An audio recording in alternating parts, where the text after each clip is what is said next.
right, being 6:01 on Monday, July 15th, I would like to call together the regular meeting of the Winooski City Council. Call to order.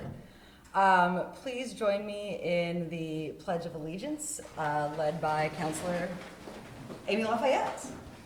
I pledge allegiance to the flag of the United States of America and to the republic for which it stands, one nation, under God, indivisible, with liberty and justice for all. Thank you. Our first item of business is agenda review. It looks like we have an adjustment to the agenda. Yes, so in front of you should be an agenda addendum. I would respectfully request that you add this under section 10, regular items, item number A, discussion of the redevelopment of lot 7D. This addition is solely for a potential executive session per VSA 313, the negotiation of real estate purchase or leases. This is just to, in case the conversation goes in a way where an executive session would be warranted, to enable that to happen. All right. Any questions or concerns about that? Any questions or concerns from the audience? All right, so I would entertain a motion to approve this agenda addendum. So moved. Second. Motion by Jim, second by Mike. All those in favor, please say aye. Aye. Aye, motion carries. Okay, so we have this addenda. Welcome back. The next item on the agenda is public comment. So this is a chance for members of the public to make a statement about any item that is not on today's agenda. If you have a comment about an agenda item, please hold until we get to that item. Do we have any public comment today?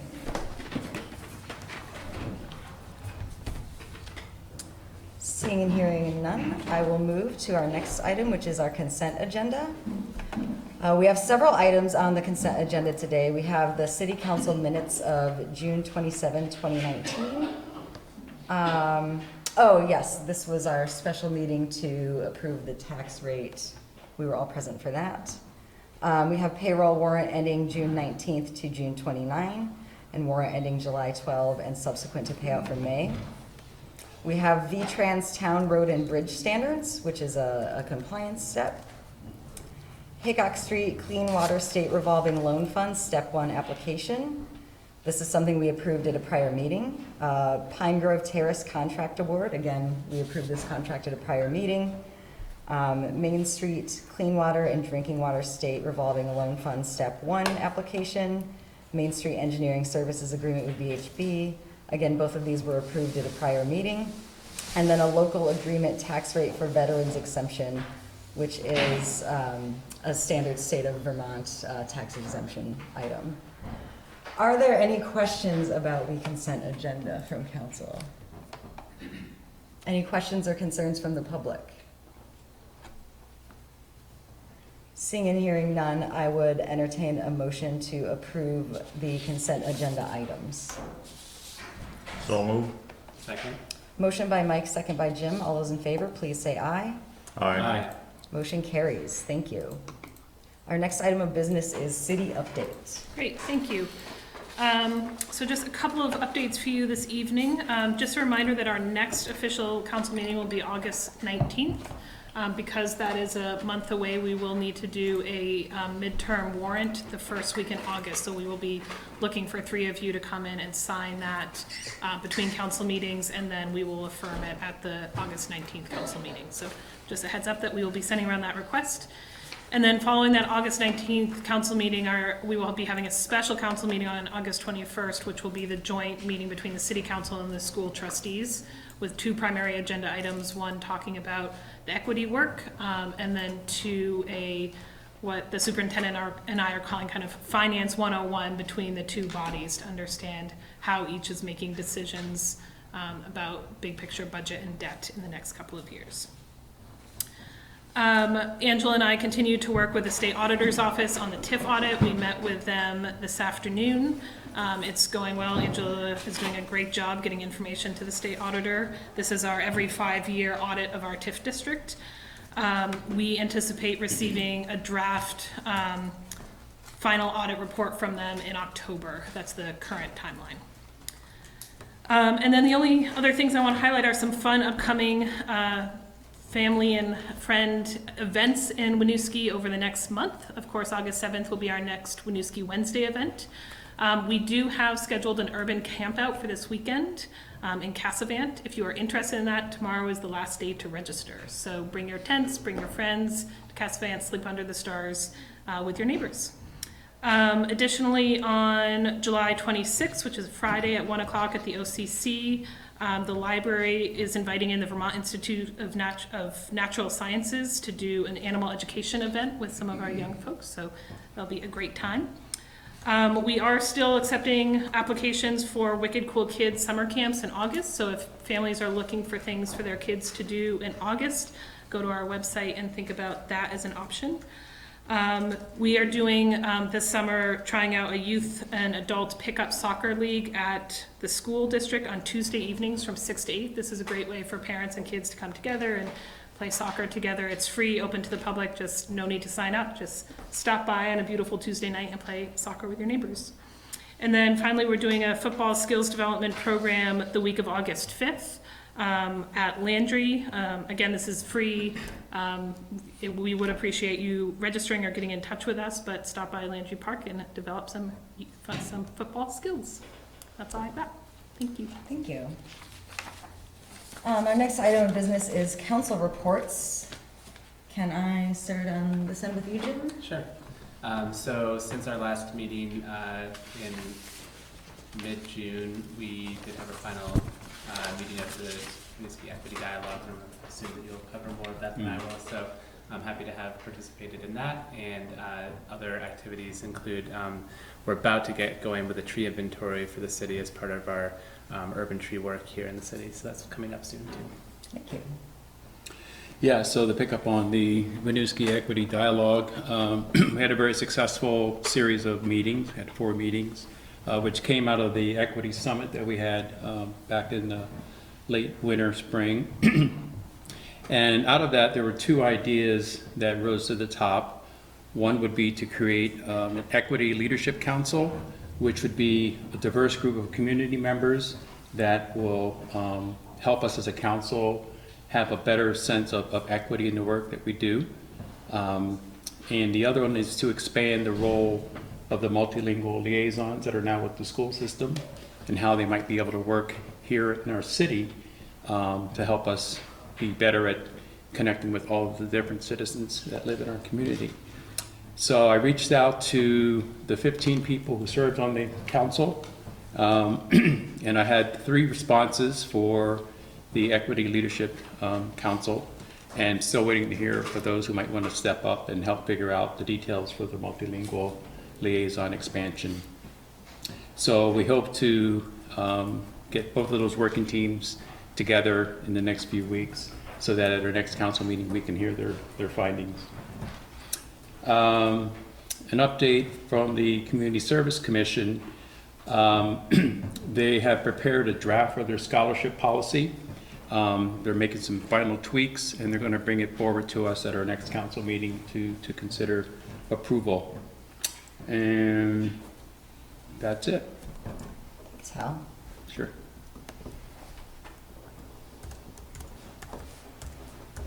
All right. Since our last meeting, I attended the Housing Commission meeting. They continue to wrap up the Housing Trust Fund, which is in our packet tonight under the housing agenda item, kind of what they've drafted so far. The Planning Commission met to discuss their work plan for FY20 based on the outcome of the discussion that we had at our June 1st Saturday strategy and priority planning meeting, and then the subsequent June City Council meeting. Nothing really priority to pull out about that, just that they started discussing how they're going to approach that. I did hear an update that there's going to be a bike path, like a bike lane pilot on East Spring planned for September.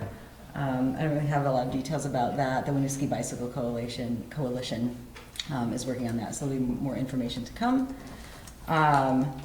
And finally, I had a meeting with Mayor Weinberger of Burlington and South Burlington's Council Chair, Helen Ryle, to discuss a memorandum of understanding between our three cities as it relates to the Burlington Airport and the noise map and noise compatibility programming. We discussed how, you know, Burlington can keep us involved as cities that are impacted by this. Pulled out some of the items from the public comment that we made on the noise compatibility program, and we should be seeing a draft back, I believe, in late August. The city of Burlington wanted to sit with that and weigh in on, you know, what they would be committed to. So they're going to share back a draft with us in late August, and then we'll be discussing that at council, how to move forward with that. That's it for me.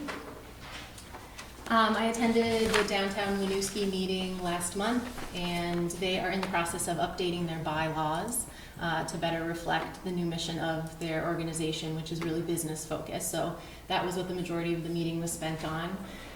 They are also in the process of planning for French Heritage Day. That is planned for August 11th, which is a Sunday, at the Farmers Market. And just a reminder, the Farmers Market is every Sunday from 10 to 2. That's all I have. Thank you. I don't have much. The Public Works Commission meeting it's the first Thursday of the month, and since 4th of July was on Thursday this month, it got canceled, so I have nothing to report this time. All right, thank you, Mike. We can move on then to our regular items. First up, we have approval of an event permit for Wolfscart. Heather Carrington will join us. Good evening. Staff has received an application from the sponsors of Wolfscart to hold the annual Wolfscart Air Out on Saturday, August 3rd, 2019. It's an event where they close down Winooski Falls Way, and a bunch of German cars, high-end cars, are put out for spectators to walk among and see the classic cars and the high-end show cars. It'll require closure of the street between Cascade Way and the Circulator from 3 p.m. to 10 p.m. We reviewed the application in the internal staff review meeting on June 17th and established the following conditions. The event sponsor will coordinate with Green Mountain Transit to reroute the buses during the street closure, and the event sponsor will coordinate with downtown Winooski and local businesses to co-promote the event and ensure that foot traffic ends up in our businesses as well.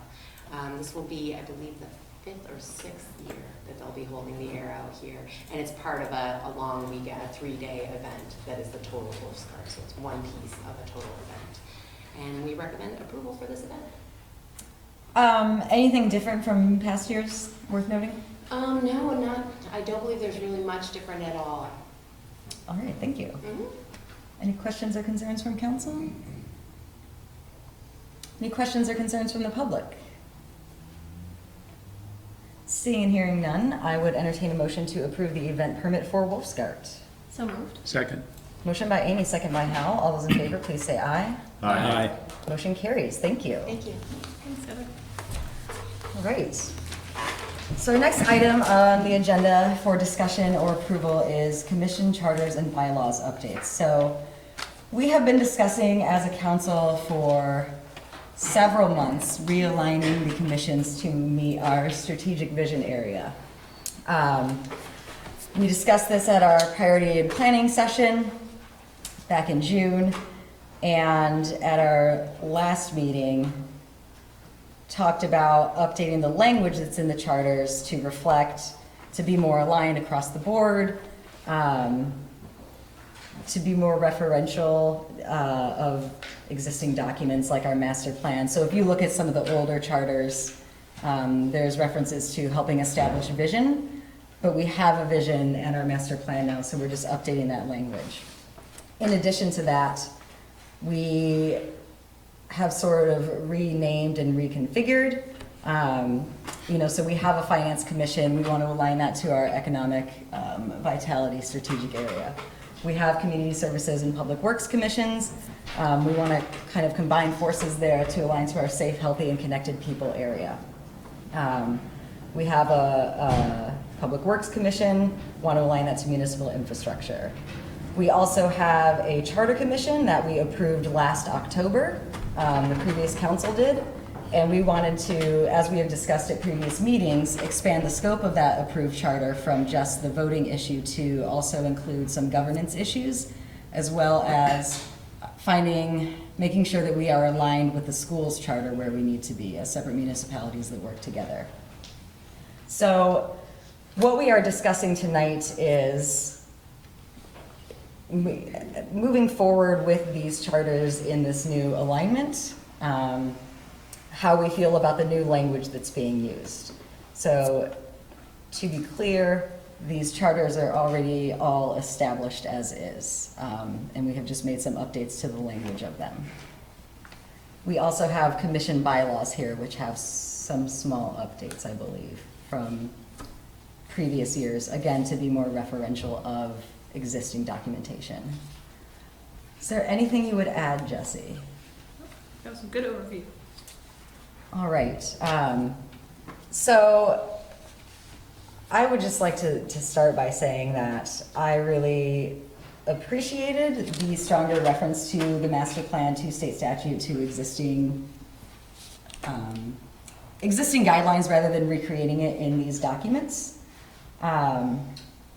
There's also been added a note to highlight our commitment to equity and inclusion across the board, something that we have been discussing as a council for some time as well.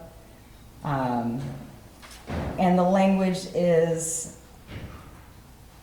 just been a little bit refreshed to be more reflective of the role of the commissions in helping to guide policy versus operations. I think to approach this, we might just discuss how we feel about changes to language.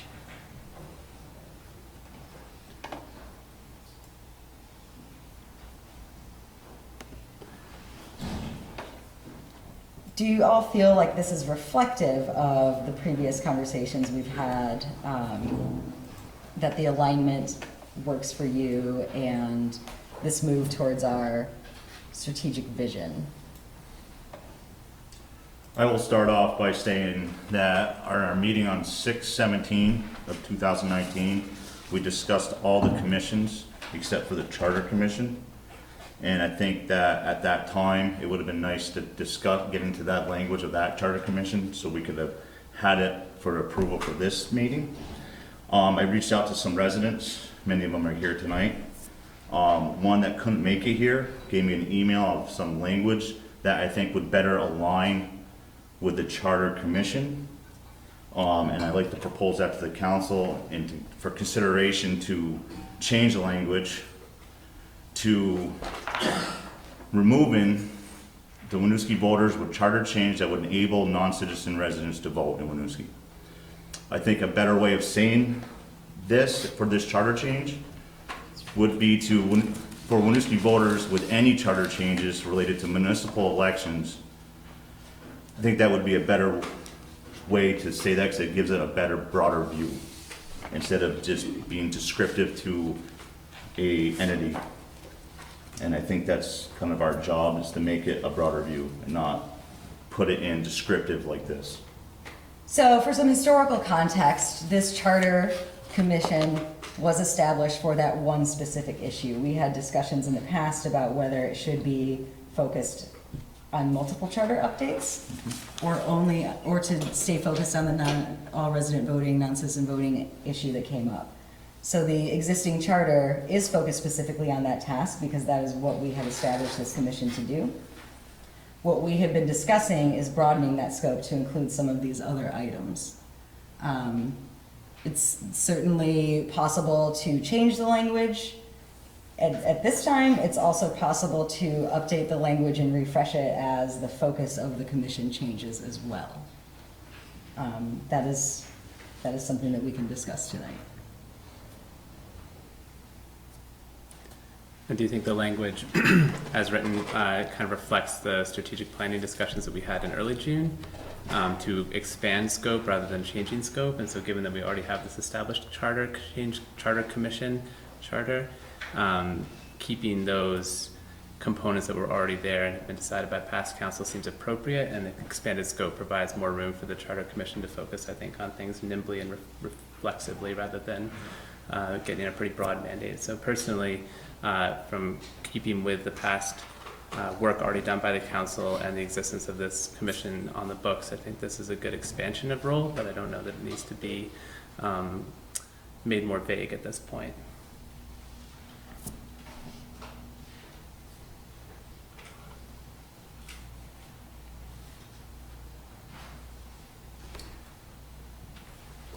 Given my role as a state representative and serving on the Government Operations Committee, which oversees all charter changes, the more specificity, the better.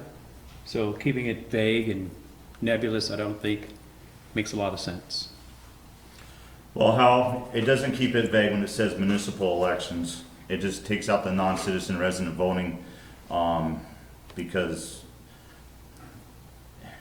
it's, you know what, it's not, I'm confused about this whole non-citizen voting anyway, because the state of Vermont's constitution states that you must be 18 years of age and a resident or a citizen of the United States. So I understand that there's people out there that want to see the non-citizens be able to vote. My view on that would be, why aren't the citizens becoming, non-citizens becoming Mike, citizens? I'd like to stop you because we shouldn't be debating the actual But we're debating, concept right we're now. debating the language on this. We are debating the language. And I think it should be stricken from the language, and it should be held to municipal elections. Because I have a point of clarification. Our state constitution gives the legislature the power to oversee all local elections. We decide. It's a policy issue. It's not a constitutional issue. It is a constitutional issue for state and federal elections. You must be 18, you must be a U.S. citizen. That does not apply to local elections. It's a policy issue that the legislature will take up, as we're taking up now with the city of Montpelier. So you're not correct when you say it has to be what you said for local elections. That's not true. I think it's also important to point out that the way this is written, the phrase examining options to present to Winooski voters, this group is going to look at all of the options, and maybe they'll find something that they think is going to be worth putting forward to voters, and maybe they won't. But the way this is written is really about examining options, and I'm fine with that. Yeah, so that's a good point in that this is, the point of this charter commission is to open up a discussion about an issue in Winooski. It is not designed to say we are going to put this to a vote, right? Like the commission's purpose is to do public outreach, to discuss this issue, and to decide if there is something that we want to put to a vote. When we actually set this in motion, have this commission meeting, that is what they would be tasked with, is that outreach and that communications. This is something that would come back to us with updates. At some point, if they reach a decision about something they want to recommend, it would come to us to vote on, and then it would be put to a ballot. This is something that we would have to end up on a ballot that all the residents of Winooski voted on. So the action we're taking tonight doesn't say, like, we are moving forward with this. It opens the door to have the discussion about whether or not we should. would there be a public hearing? There would, indeed, for sure. Multiple public hearings. Okay, when you guys can say, okay, we're going to put it on the ballot. If we say that. Okay, if you do. Now, who gets to vote on this? Only current registered Who are already residents. settled as voters? Yes. Or anybody? It would just be those who are already registered voters. Okay. And then it would also, as with Montpelier, it would have to go through review in the State House for their approval. But we would have a say. Yes, Okay. definitely. That's right. Would be another thrown on the ballot and said, okay. It's not like the bond It's votes. like 5 votes, and it's like, okay, but who voted? Yeah, this would be a direct vote of the residents of Winooski. So, yeah, so let's take public comment on this issue, on this agenda item. And not that I have against, I have some, being a homeowner, and been in Winooski for 7 years. I have definitely have an idea. I mean, for me, the heart of Winooski is gone, okay? So, I mean, it's like, we've lost so much, and I would like to at least keep something, okay, and able to go and vote on the issues that mean something to everyone. Yes, I fully agree. But the people who are voting need to understand what they are voting for. That's a good point too, and something that we discussed. You know, when this issue first came up, there was a possibility of just moving straight to a vote. And the previous council did not take that action, wanted to establish this commission to do all that public outreach and make sure people really understand what this means. Because it's not cut and dry, black and white, what a change like this would mean. So this is a process that would take a long time. I think, and again, it's something that would either show up on town meeting day or general election in the fall, right? So there's a lot of time before we move towards this. All of a sudden it's on the ballot. Right, correct. Everyone knows it's there and getting under this other situation. And It's an issue that we would want to have the broadest, you know, on one of those broad voting something that's gonna be in dates. capital letters. Other public comment? My wife and I are here to support federal and state laws that say if you're a non-citizen, you're a non-voter. And speaking locally, citizens pay taxes, so to have someone who's a non-citizen affecting our tax, what we owe in taxes, doesn't seem quite fair on a local level. So we support the federal and state law that if you're a non-citizen, you're a non-voter. And everybody who comes into America is welcome to apply for citizenship, so welcome to America. Thank you. I agree with that. Sir? Two things. I've been to two naturalization ceremonies, one young man from Vietnam, the other from China. It was a very inspiring event to attend. Again, you have the option of becoming a citizen. We're talking about non-citizens. Does that include people that are here legally, illegally, or what does it encompass? What is the thought process? So that is one of the charges of the commission. The Montpelier charter change is very explicit about legal citizens, or I'm sorry, legal residents. And so that's one of the reasons that we didn't move this to a vote, right? Because there's a lot more research to do, and this commission would be charged with saying, who are we expanding this to? Is it legal residents who are not yet citizens? Is it folks who are on the path to citizenship but experiencing significant delays, right? So there's a lot of gray area there that this body would work on sorting out what makes sense for our community and what how community members feel about those different scenarios. This, you know, what we're looking at tonight, updating the language in the charter document doesn't say that. It just says that we can begin that discussion to see what we might do in the future. As Hal pointed out, federal and state law doesn't matter here. Correct. That the legislature has the right to make this decision. That's right. As far as I'm concerned, it's a non-issue that people who live in this community, all people who live in this community, should have the right to vote.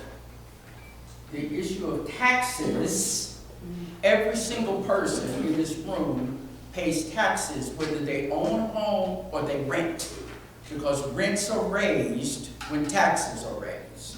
And so renters make their own contributions to the tax base in this community.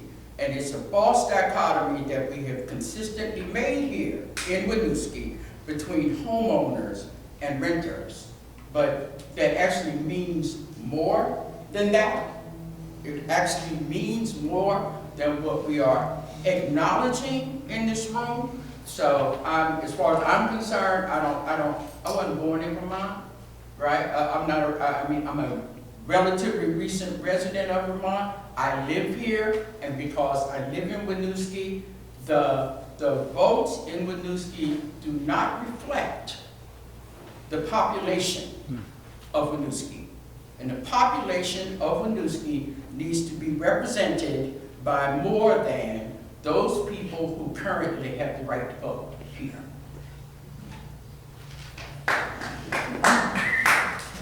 Sir?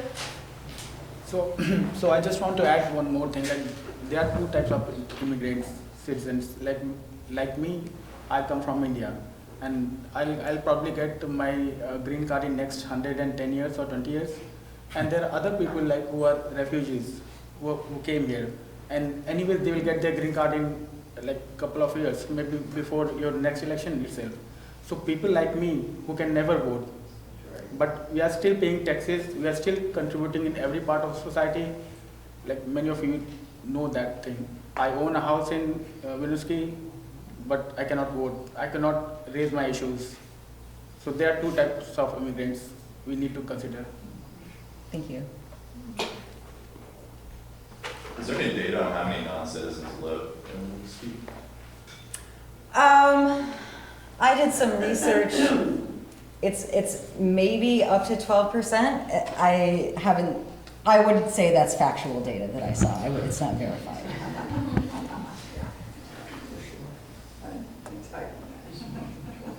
Sir? My name's Robert Milan.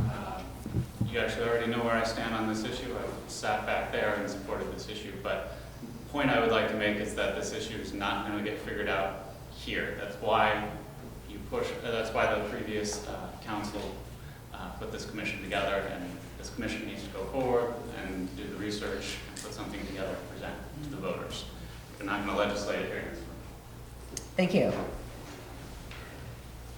But we are here today approving or disapproving the charter, correct? So the charter is already approved, focused Well, on October, okay. the voting issue. Yeah, okay. We're trying to expand it to also include some governance operations tweaks and making sure that we are in alignment with the school and their charter. And that's why I brought this language up, because we're supposed to make some tweaks to it, because we didn't discuss it back in our last council meeting on the 17th. We discussed all the other commissions except for this one. Yeah, and that was a bit of a clerical oversight because the agenda item was about the realignment, which was focused on matching our strategic vision. So this sits outside of that realignment. Okay, but we were gonna establish that conversation to bring it to the next council meeting's approval, correct? That's why I'm just confused why it was left out. And you're saying it was an oversight, but it should have been brought up for conversation because this council meeting, we're supposed to be approving it. We don't have to approve it. It's a Okay. discussion item. It's something we could approve in the future. Okay. You know, Jim did point out at that prior meeting that we had neglected to include this in the packet, and that's an unfortunate error. And just to be clear, that's my error, that's not the mayor's error. No, That no. was my interpretation of what you all wanted to see on that agenda item, was the alignment to the master plan commissions, which don't include the charter change commission, and because we had talked about the charter change commission at the council retreat, I thought what we were talking about was the realigned commissions. So I deserve the fault for not putting that on the June 17th council meeting, June 17th, whatever that June council meeting was. Did I say hand? Yeah. Why are we challenging what the federal government says about voting, that you have to be a citizen? Why are we challenging it? We're not challenging it. It's the purview of the Vermont legislature to change policy that oversees local elections. That is done in Montpelier. It has to come from the city in terms of a charter change. That has nothing to do with state and federal elections. Those are in the Constitution and they're not even being touched. We're looking at local elections. And why are we looking to change something that has been fine for how many years now?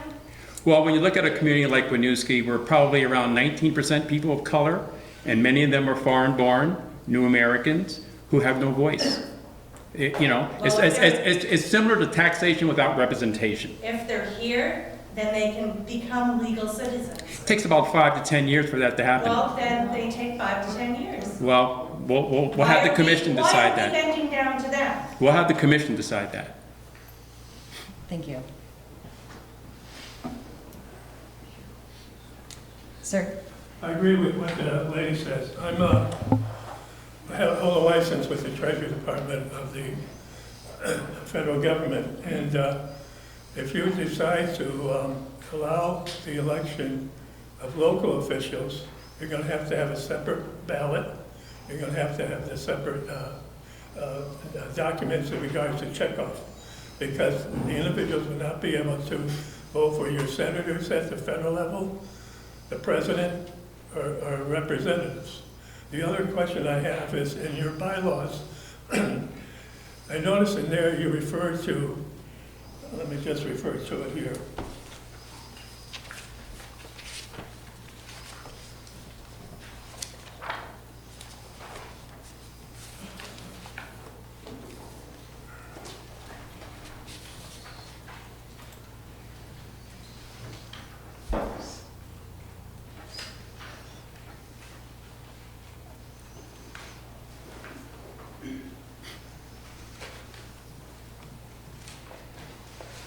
While he's digging out, I'd just like to say, this is obviously, it's not a racial issue whatsoever. It's a legal issue. That's all it is. It's a legal issue.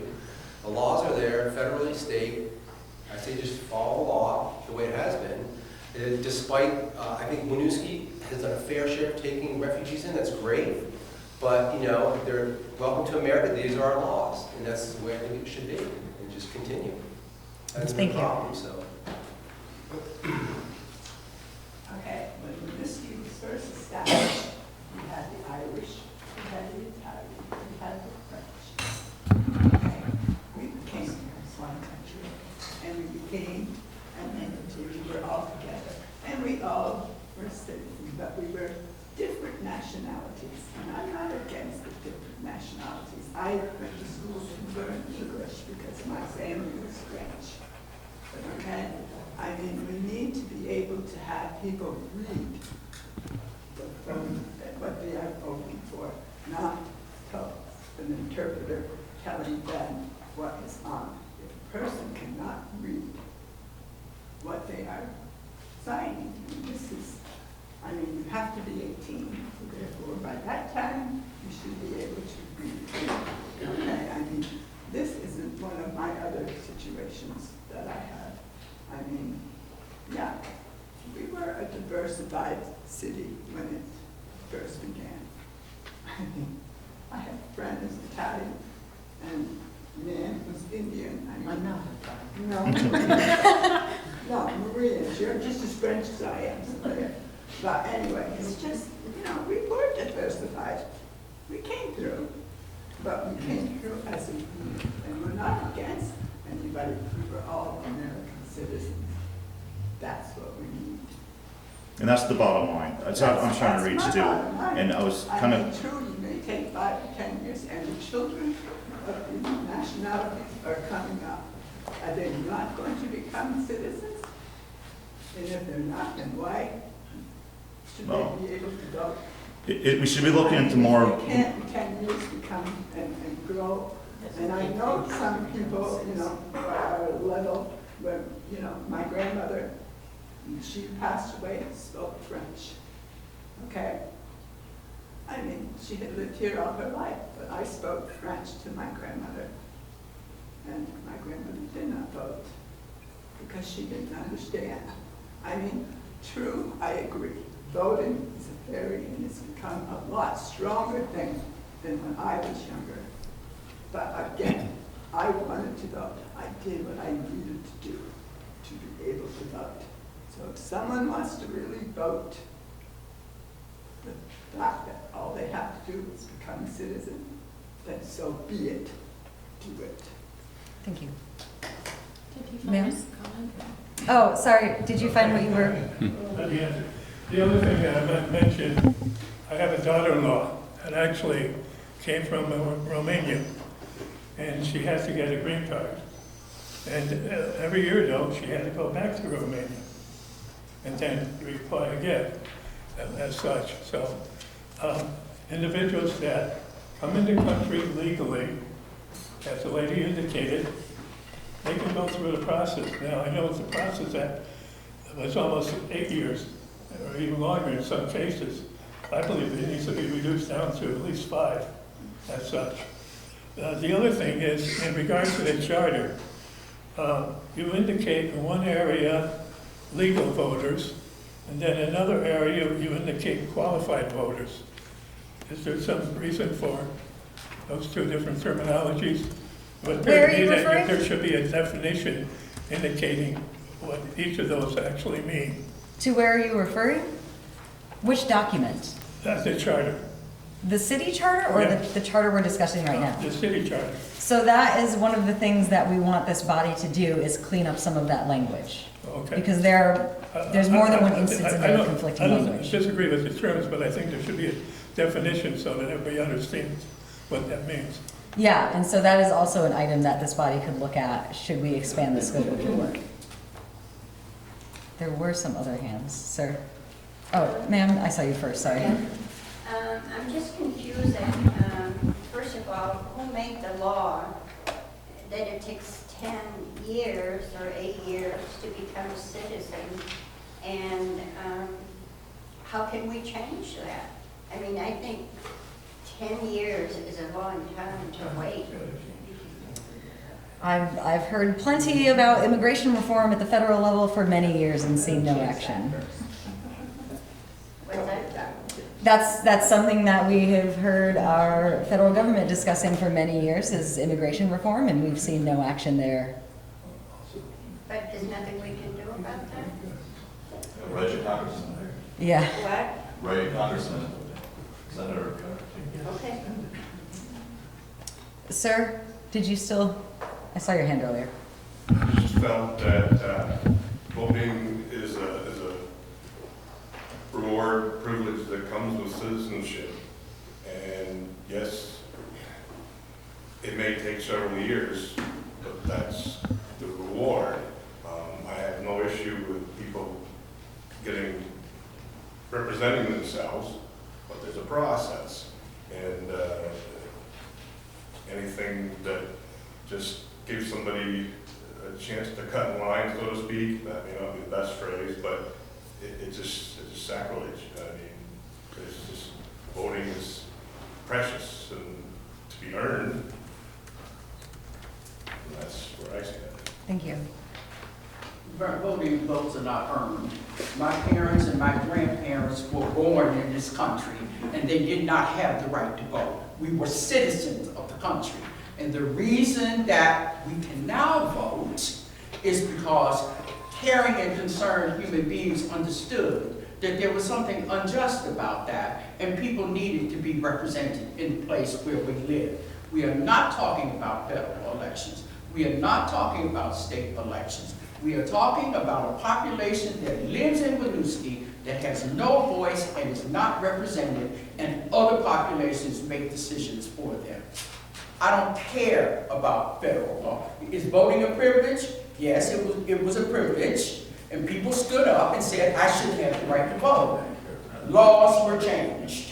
And sometimes laws need to be changed to keep up with what is currently the current climate, current population in any community. So, and what I would say too is that this commission can facilitate this discussion on a broader level outside of these walls with more members of the city of Winooski to get to a point of how do we want to approach this idea. You know, to your point about being able to read, that's certainly something that could be discussed. You know, what are the parameters that we would work within that would be amenable to everyone here in Winooski? So there's, again, I would reiterate that we are not making any decisions about this right now. We are trying to start a community conversation to carry this out and see what we want as a city. How will the city council go about electing 5 members and 2 alternates?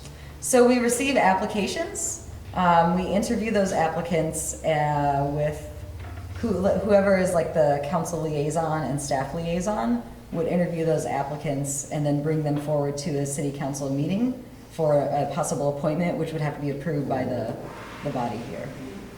And that would be, of course, a public activity as well. Ma'am. And this council you're proposing, are they gonna actually go door to door, explain to some of the retired people in Winooski what's going on? They could. They would be charged with public outreach. That's certainly a method they could use. I mean, it's a 1 square mile. I know when I was younger and my father was on city council, we went door to door during voting season to talk to people, hand out pamphlets. As did several of us. Yeah. So I suggest if you do the council, you send them out on the streets. Thank you. Any other public comment?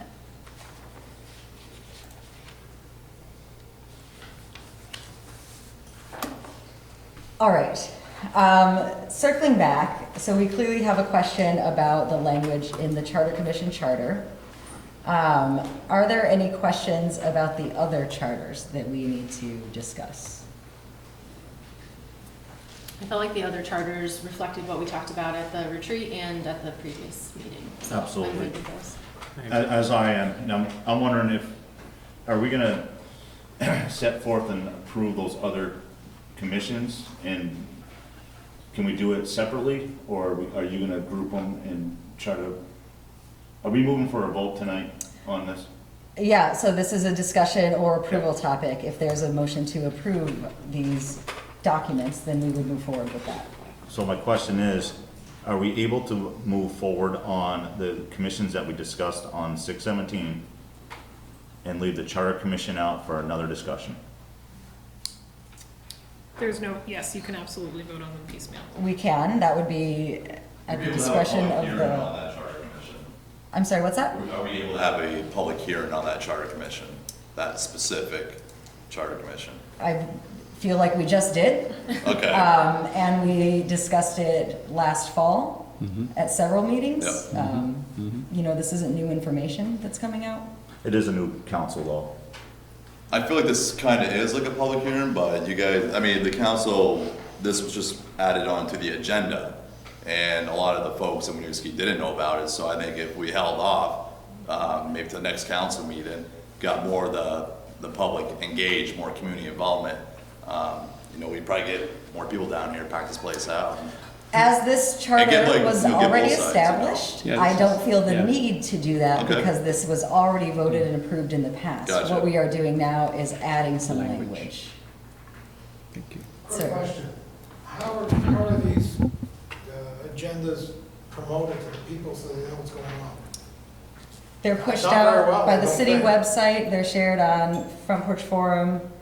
They're posted at City Hall, at the library, and at the school district. Well, I work And from at TV. 6:30 to 7 to 6 at night, don't get a lot of time to come down to City Hall. I think you guys would do everybody justice if you were a little better with your promotion of these things. There are a lot of people that didn't know this was going on tonight. Where would you like to see us posting? Front porch, you do it on the front porch? Yes, we do. So it's- Every meeting is on there. Sir? Just, you know, everybody in here probably has a cell phone. Why not use some kind of a texting system? I believe I don't know if it's called texting, but you can sign up to get the email every time we push something out. If you go to the city website, there's Nixile alerts on there, which are what you can get for road closures.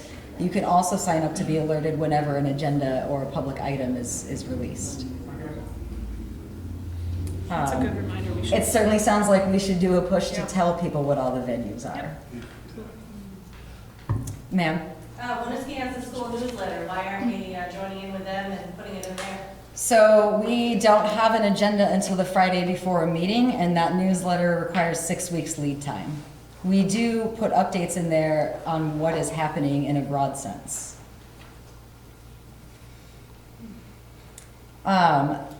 So, you know, Mike has shared with us some alternate language. We have the possibility of separating this item out, if that is our desire. I also would take a motion to approve the items as is tonight. So moved. Second. Motion by Hal, second by Jim. All those in favor, please say aye. Aye. Aye. All those opposed, nay. Motion carries. Thank you. Thank you everyone for showing up. It is always really exciting to hear from people. And I hope as this commission moves forward, that we see this kind of engagement the whole way through, so we do end up with a recommendation that fits our community and, you know, the broadest part of the community that we can. Probably be more explicit on your front porch forum as to what the agenda is. I mean, I have to admit, until I spoke with Mike yesterday, I didn't think this was gonna be a big deal, since it was already something that had been approved in the past, so I have certainly learned a lesson here about. I mean, it's only non-citizens voted in, what, 11 cities across the United States, so it's gonna be a big deal, any city, you know, this is implemented anywhere, you know, so. Understandably. Yeah, absolutely. Sir? The other problem too is there's an awful lot of litigation going on, because I know I'm involved in some that, at the federal level and also at the state level in regards to sanctuary cities and what you're attempting to do as well. So that's something to keep in mind, because if you go too fast, and hopefully Congress starts carrying out its fiduciary responsibility and start doing something to straighten the mess that we actually have in this area. We are not trying to move through this quickly. That is not my desire. I don't believe it's anyone else's up here. And we are also fortunate to have Hal on board, as he serves in the Government Operations Committee in the House, and has access to legal counsel there as well. So it's definitely something that we're aware there are legal ramifications here that we need to continue to monitor. And I want to be clear on something too. I'm not against non-citizens living in our community. I think they enrich our community. What I'm trying to state here is there's a due process. And the people that come, that have done that due process, they know the sacrifice they made to become a citizen of our country. So I don't want it to be misconstrued that I'm anti-non-citizen. I'm not, because I enjoy conversations with them. I enjoy shopping at their shops. And I think it makes the community enriched. So I just want to be clear, and I want it stated that I'm not anti-non-citizens. I just think they need to follow the process that our country has followed for X amount of years. Thanks, Mike. With that, we are on to our public hearing for Chapter 28 fee changes. A public hearing has been noticed for the consideration of the Chapter 28 fee changes. At this time, I'd like to open the public hearing for any public comment. So this is, we had previously voted to approve a change to the way our fees work. So we have our Thrive after school program. The fees were listed in there, like where we keep permitting fees and stuff. At our last budget session, we wanted to remove those from this document and do that by resolution each year, so that as the funding changes for that program, we're able to nimbly adjust what we are charging. There was also an addition of a mixed use fee for Development Review Board appeal. There's a fee for, I believe, residential and commercial use, so we added a mixed use to address a gap. We also pulled out some fees from renting space at the O'Brien Community Center. Now that we have North End Studios leasing that space and actually managing that, we don't really need to have it in there anymore. Does that cover the changes? Yes. Good summary. Okay, so does anyone have questions or comments about those fees, this public hearing item? Actually, I was confused, the O'Brien Center fees, you're removing those. Is there still going to be meeting space available in the O'Brien Center? Yeah, but you would do it through the North End Studios and not through the city. Okay, thank you. Mm-hmm. And they would love to provide meeting space to folks. So. I'm sure I'll be in touch.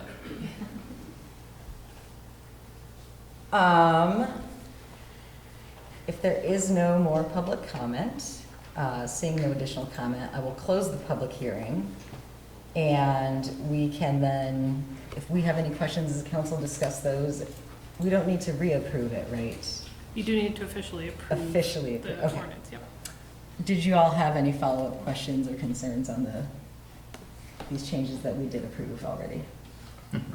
No. All right, so I would entertain a motion to approve Chapter 28 fee changes. So moved. Motion by Mike, second by Jim. All those in favor, please say aye. Aye. Motion carries, thank you. Let's take a 2-minute recess so that folks who are not looking to stay in attendance can leave the room. We will reconvene at 6:58. Sorry I was late. Oh, no I worries. was wolfing down my dinner.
Legal residents in the process of getting their citizenship. Yeah, and that takes a long time sometimes. But at least they're putting No, actually you can't.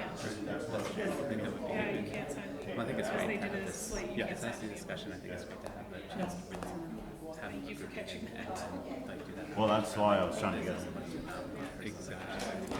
All right, I would call to reconvene the regular city council meeting. It is 7 o'clock. Getting back to our regular agenda items, next up we have discussion and potential approval of a request for proposal for the redevelopment of Lot 7D.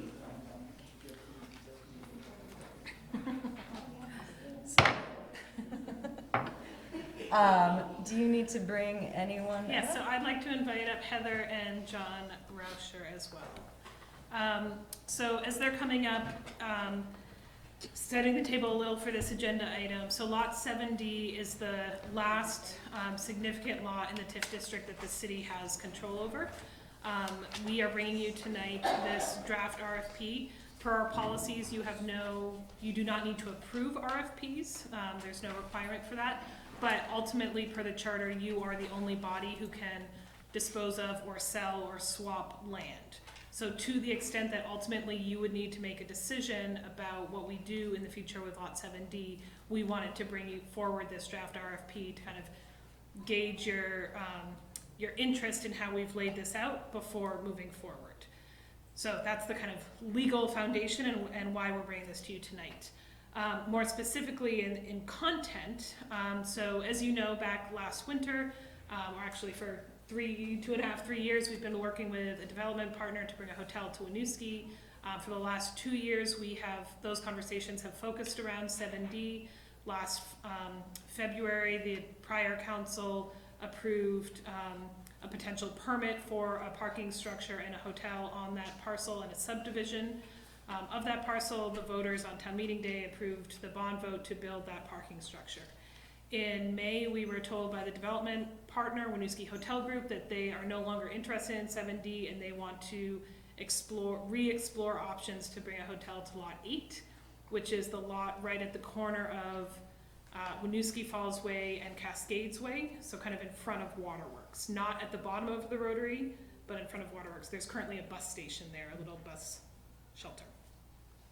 So while we continue to remain committed to working with the Winooski Hotel Group and understanding what the possibilities are for them there, we think we've heard pretty loudly from the council and from the community that we all are interested in moving forward with the redevelopment of 7D. So our team is proposing that we put out on the street an RFP to look for other development partners to redevelop 7D. And the way we've outlined that, and Heather gets all the credit here for drafting, John and I have just been, and Eric has been kind of other sets of eyes on it. We're laying it out with 3 different options. So option 1 is continue the subdivision plan, build as the community envisioned with the parking structure and the hotel. And the proposers can propose building both or just building their structure and we will build the parking. Option 2 is same subdivision, same parking infrastructure, and another use for the lower part of the property. So for example, housing would likely be the other use. Or option 3 is a total redevelopment of the whole site in which up to 300 parking spaces are developed and owned by the developer, but long-term leased back to the city to operate. So we're trying to both see what the market will bear for the community's vision, but also give enough flexibility that a developer with another creative idea that we haven't thought of yet can bring that to the table. That's the general concept. Have I missed anything significant? Very well explained. So really what we're looking for tonight is just your feedback on that. Thank you for, at the beginning of the meeting, adding that agenda addendum for a potential executive session. If you want to hear more about the potential to negotiate once we receive RFP responses, we're happy to go into an executive session to talk to you about it, but we're pretty far from that effort at this point. And I also want to reiterate that we are still very committed to working with the Winooski Hotel Group. So if they want to come back to the table or participate in this RFP process, they are more than welcome to do so. Thank you. So what we're looking at here is option 1, which aligns with the vote that, what people saw before they approved the vote for the the garage bond. Option 2, reads to me like maybe a hotel doesn't work, they want to do something else. And then option 3 is very different. I think what comes to my mind is there was in the past this dispute about parking, right? And so if we create the new garage, does this still keep the rest of our downtown business owners satisfied about the parking situation?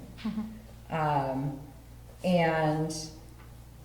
what is the financial impact of option 3, where we are leasing back the parking and operating it? I'd like to hear more about that. Sure. So both of those are great questions.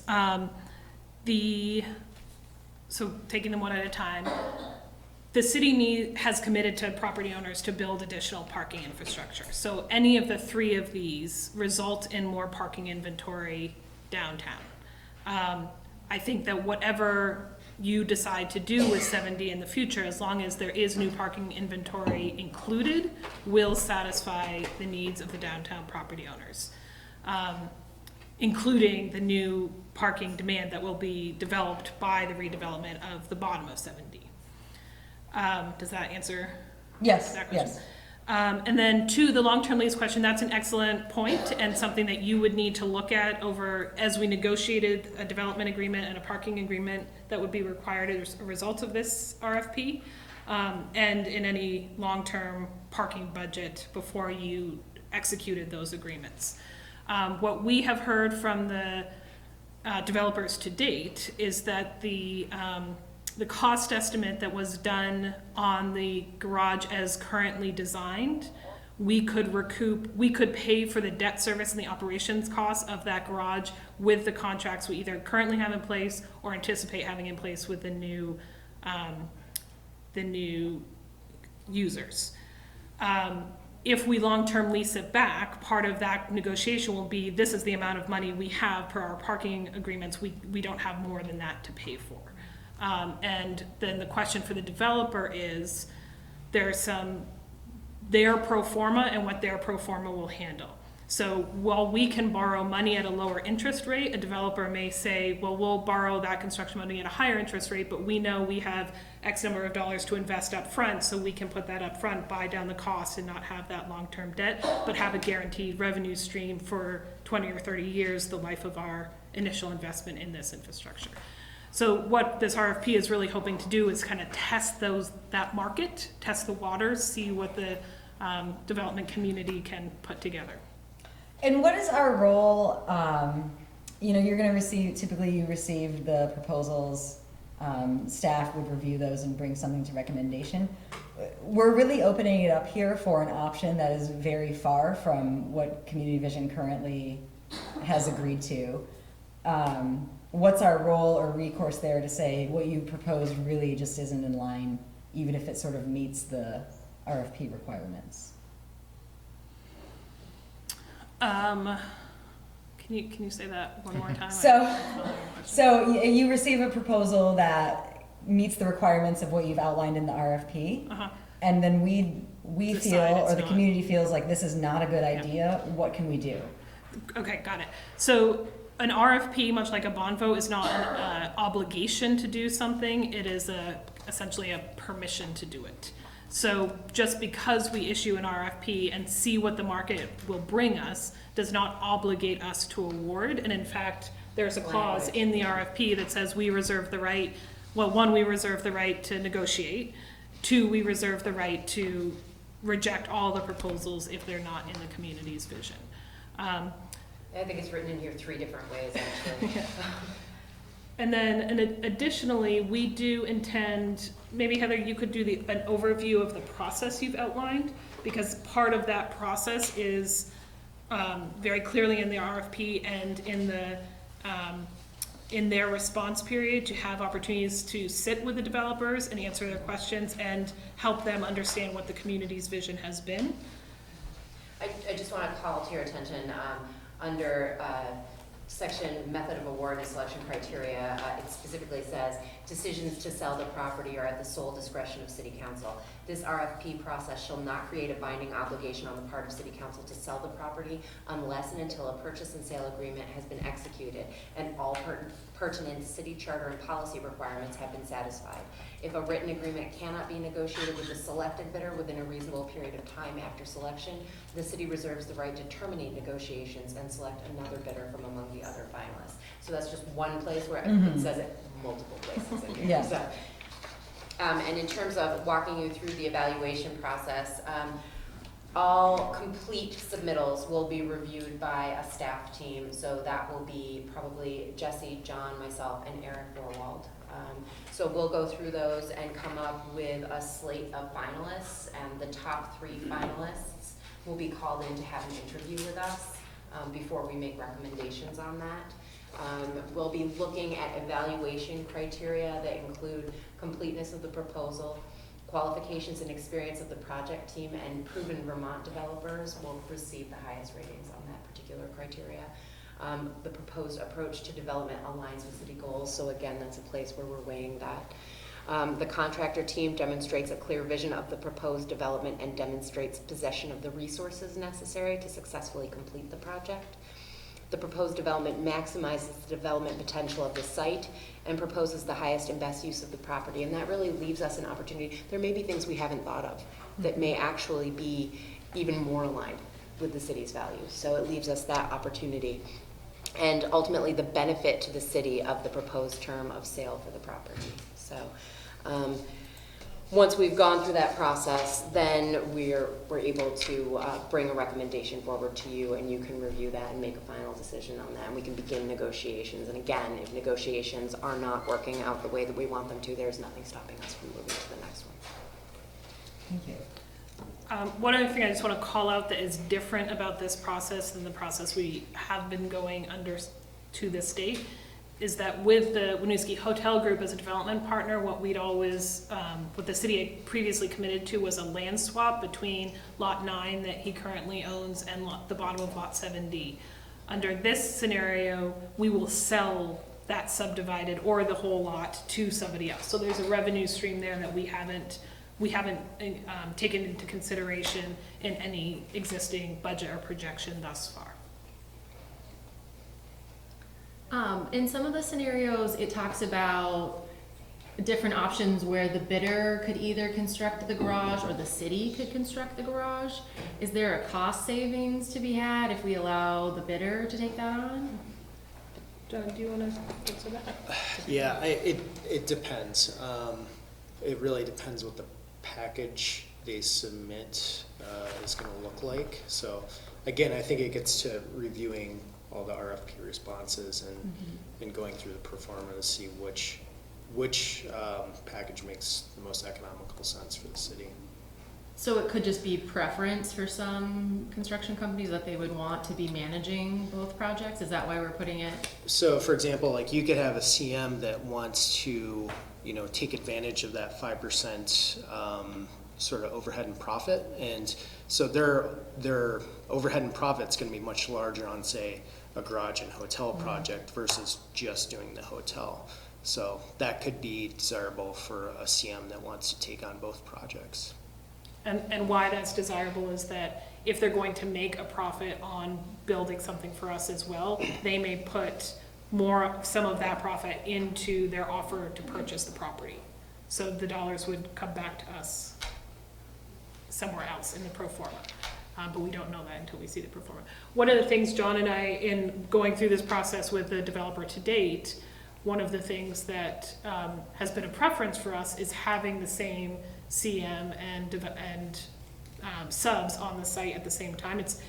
It is a large site, it has a lot of development potential, but when you're trying to build two different structures, it's actually not that big for bringing in cranes and whatnot. So I think we have seen a preference thus far in having one person, or one entity build both, but we don't feel so strongly about that we want to make that a requirement of the RFP. If a developer wants to do something else that's more in the community's vision, then we want to leave the door open for that. For the parking lease that could occur under option 3, it seems like we could be opening the door to problems down the road if the parking leases aren't renewable. Like, is that an envision that we'd have a long-term first right of refusal renewal option to keep those leases going, or could we end up jeopardizing our parking agreements 20, 30 years down the road if the developer, if the owner at that time decides not to lease back to the city those parking spaces? Is that a realistic risk that we run under option 3? So yes, in theory, I think any long-term leased back agreement we would bring to you would be for the life of our current longest parking agreement and for the life of our debt service commitments. Okay. So we would cover ourselves and our ability to, if we're taking on the debt and needing that revenue stream, we would take on that risk, and then we would require that capacity was available through our current parking agreements.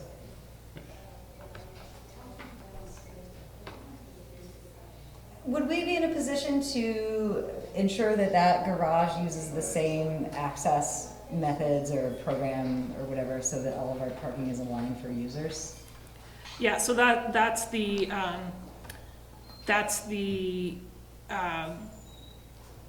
advantage of long-term leasing it back to ourselves, that it would be part of the total inventory plan of parking in the city. Right, since we'd be operating it. Yeah. Okay. So we would be operating it, we would be maintaining it, we would be enforcing parking there, all of that. And we think that there's still a need for a parking garage if a hotel is not the entity that ends up on that lot.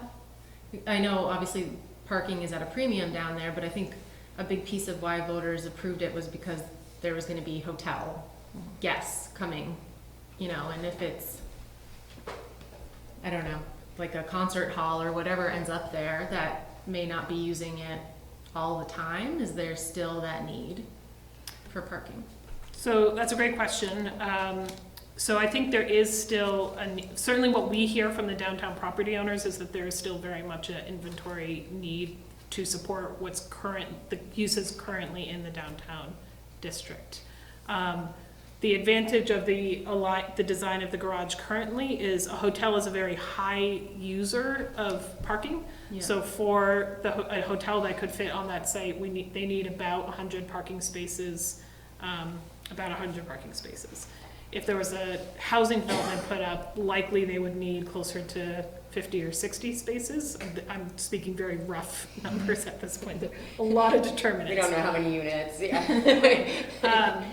But the way the parking is designed, it's in half floors, so we could actually go down, we could build a floor, half floor less, depending on the use going in at the bottom of 7D. Does that make sense? I think so, yeah.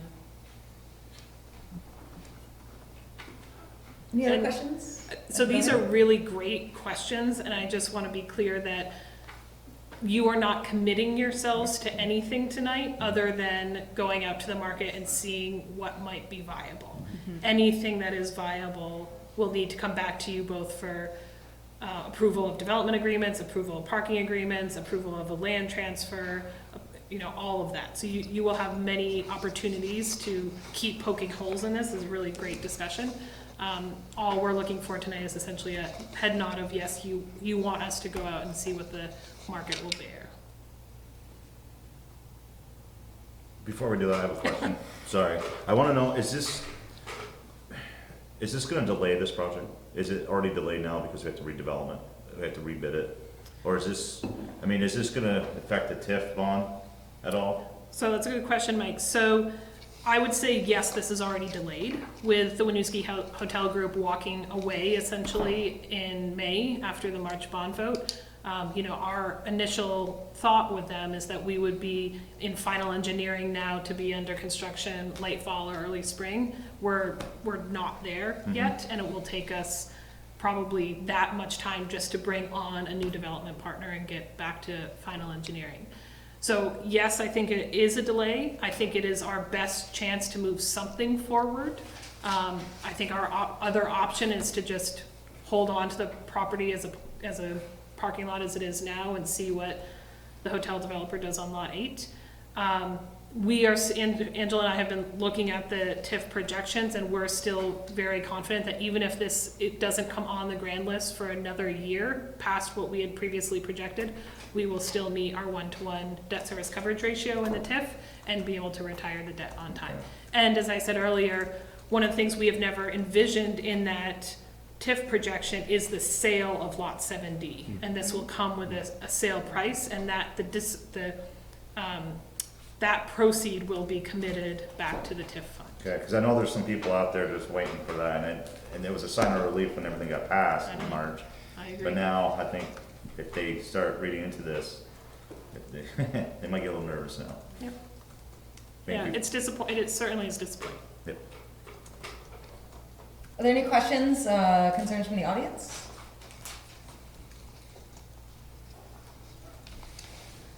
So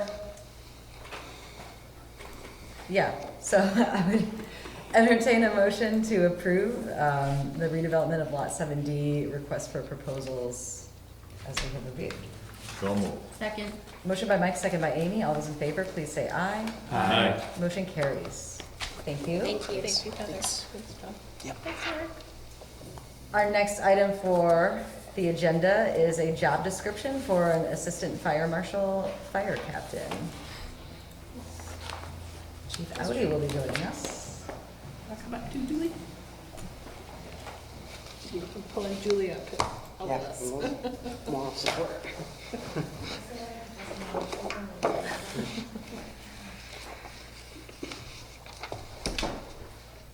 you want me to start? Go for it. You know. Good evening. Yeah, so we sent out a kind of updated job description. As I indicated in the memo, Courtney Brown, who's been our assistant fire marshal, is moving on to other opportunities. So it leaves a huge void in our inspection, the fire marshal process that we do here, the strong rental registry, the commercial inspection, our municipal code enforcement side. So I indicated in here, with her leaving, we kind of looked at what the needs are, and our department now is not just code or fire, it's code and fire.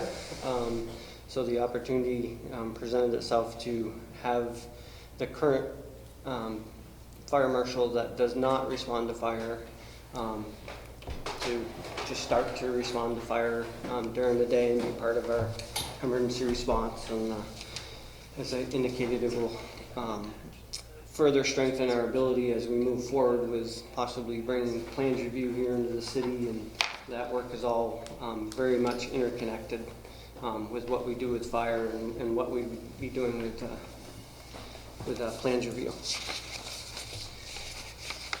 So I guess I would open it up to questions or thoughts. I mean, we lined out this year's budget, FY20.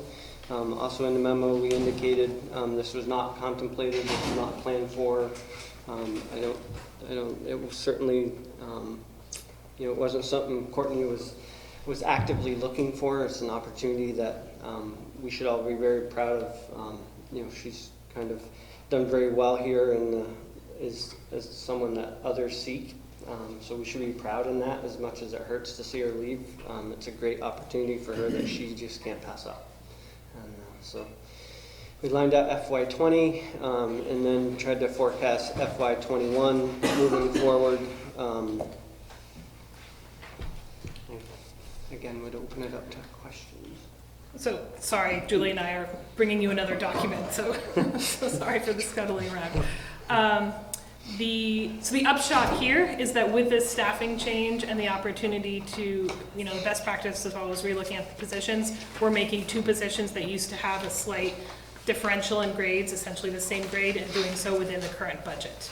That's actually yours. So what is in the policy requirements is for you to approve the title, purpose, and funding source of these job descriptions. So what Julie just handed you is that purpose statement, and it's planned for those two assistant fire marshals and fire captains, and again, done within this year's budget allocation. So, I think of course we have financial questions, but first I wanted to ask about the position itself.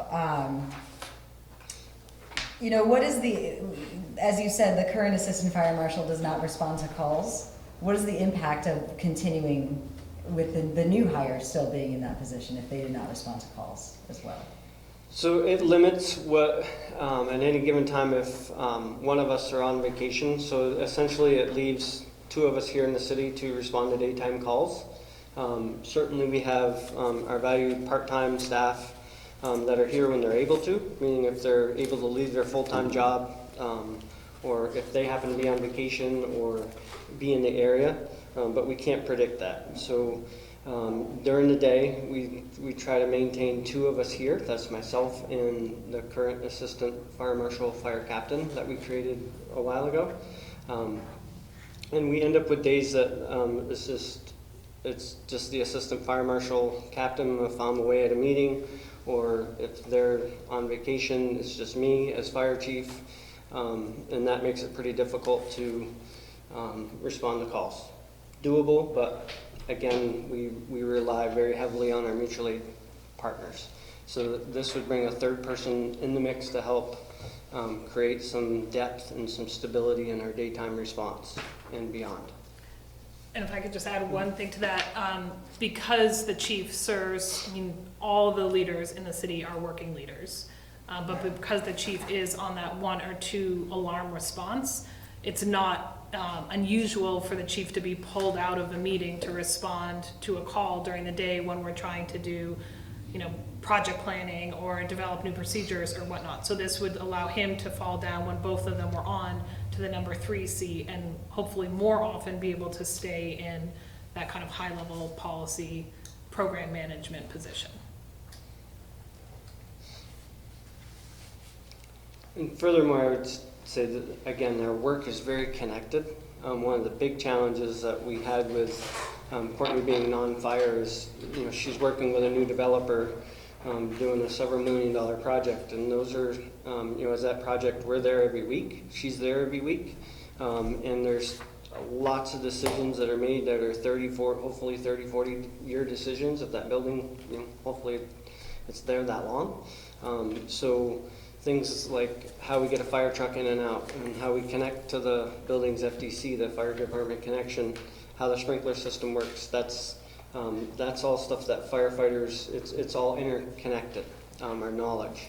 And Courtney did a fabulous job in trying to bridge that, but this, again, would create some more depth and consistency.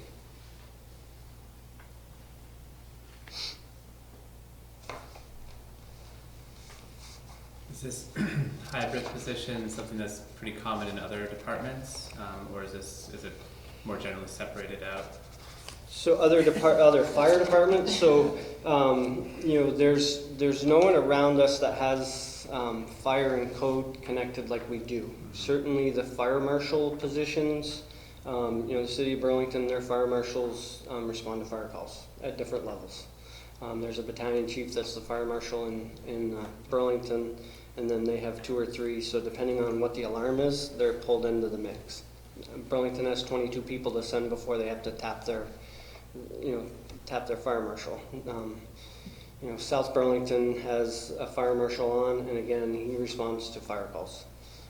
So we are unique in the way that we tie code enforcement and fire together in our community risk reduction vision, but we're not, you know, we're not trying to be unique in having these positions be dual emergency response and be the fire marshal in that role. I think, again, sorry. No? I think it's also really important to note that we are one of the few communities in the state that actually does a rental and commercial registry. That is not the case in the vast majority of Vermont communities. And what Winooski has leveraged far before my time and before John's time and before Julie's time, not before Carol's time. It was her anniversary yesterday, I should have called her. Is use the rental registry staff as a way to not need a full-time staffed fire department. So because we have staff who are in the city doing inspections, making sure we're ensuring the quality of life for our residents, making sure we're reducing the risk for our community, we also have first responders who are available to respond when there's alarm, but otherwise have other work to do. In most cities that have that kind of daytime response that aren't relying solely on volunteers and on-call folks, you're paying a full-time staff to do that. We're not doing that here. Was Courtney in the fire department? No, that's what we've said is non-fire. No, okay, so I'm looking, so we're gonna combine the fire marshal and the fire captain. I'm looking at your chart here. You have 2 fire captains on this chart. Mm-hmm. Do we lose a fire captain, or are we adding a fire captain? We are adding a captain's position. We're adding a captain's position. Yep. And we also have a captain for operations. That's what I was looking Yeah, at. that's the part-time. We have 3. Yep. So, I think that the spread of information, you know, having less siloing, having more cross-training is really important, and what you described here about kind of leveraging the rental registry staff with that. I am concerned about the funding that's proposed here. You know, there's this item here about inequities in current billing, that we have some large properties not participating in the annual fee that Public Building Registry does. I understand that's primarily the Winooski Housing Authority. And that they have in the past not been really on board with participating. If we don't receive that money in the next fiscal year, what is our fallback then to continue to fund this position? So a couple of clarifications. It's not just Winooski Housing Authority. There's some large properties that when this program was created, it was with essentially one person, and then went to two people. And so some of the large properties are on kind of a rolling year to year. They may have 200 units in the building, but they're only paying for 45. And that's where I'm saying the inequities that we need to have a discussion with you folks of how you want to address that. It was never been, there's not a lot of backup for me when I look into this program, whether it's the inequities in the payments or the billing or the commercial inspection piece that I also mentioned in here. There's not a lot of documentation that I can go to and try to figure out why. So we're trying to build that, and certainly that is something that will come to you folks. By adding this other fire responder, it allows me to not use per diem people, per diem shifts, and so we identify some large savings there in our part-time and our per diem wages. Right now we hire somebody in on Mondays because the current fire marshal, assistant fire marshal captain works Tuesday through Saturday. So every Sunday and every Monday I'm paying per diem people to be here. By creating this position, those would go away. It would be part of, these folks would be part of the daytime response. So there's savings there. And is there going to be any impact on the rental registry side of things?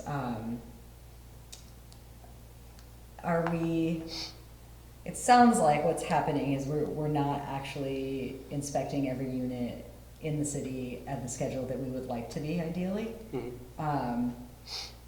Does this help us get closer to that? So it does. It adds 8 hours a week. Courtney was 32. This position would be 40. And we know that bringing Firehouse software online, it's created some efficiencies that we are now 2 years into Firehouse starting to realize through, instead of handwriting reports, we bring the iPads, we're able to email their inspections. We're able to, our follow-ups are automatically scheduled. So we're touching those pieces of paper a lot less and improving our customer service. And those efficiencies we will turn back into more inspections.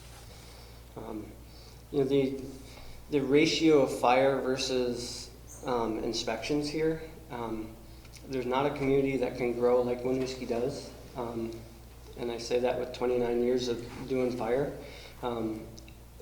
Our inspections are growing. We did about 1,278 unit inspections last year, whether it was residential, commercial, follow-ups.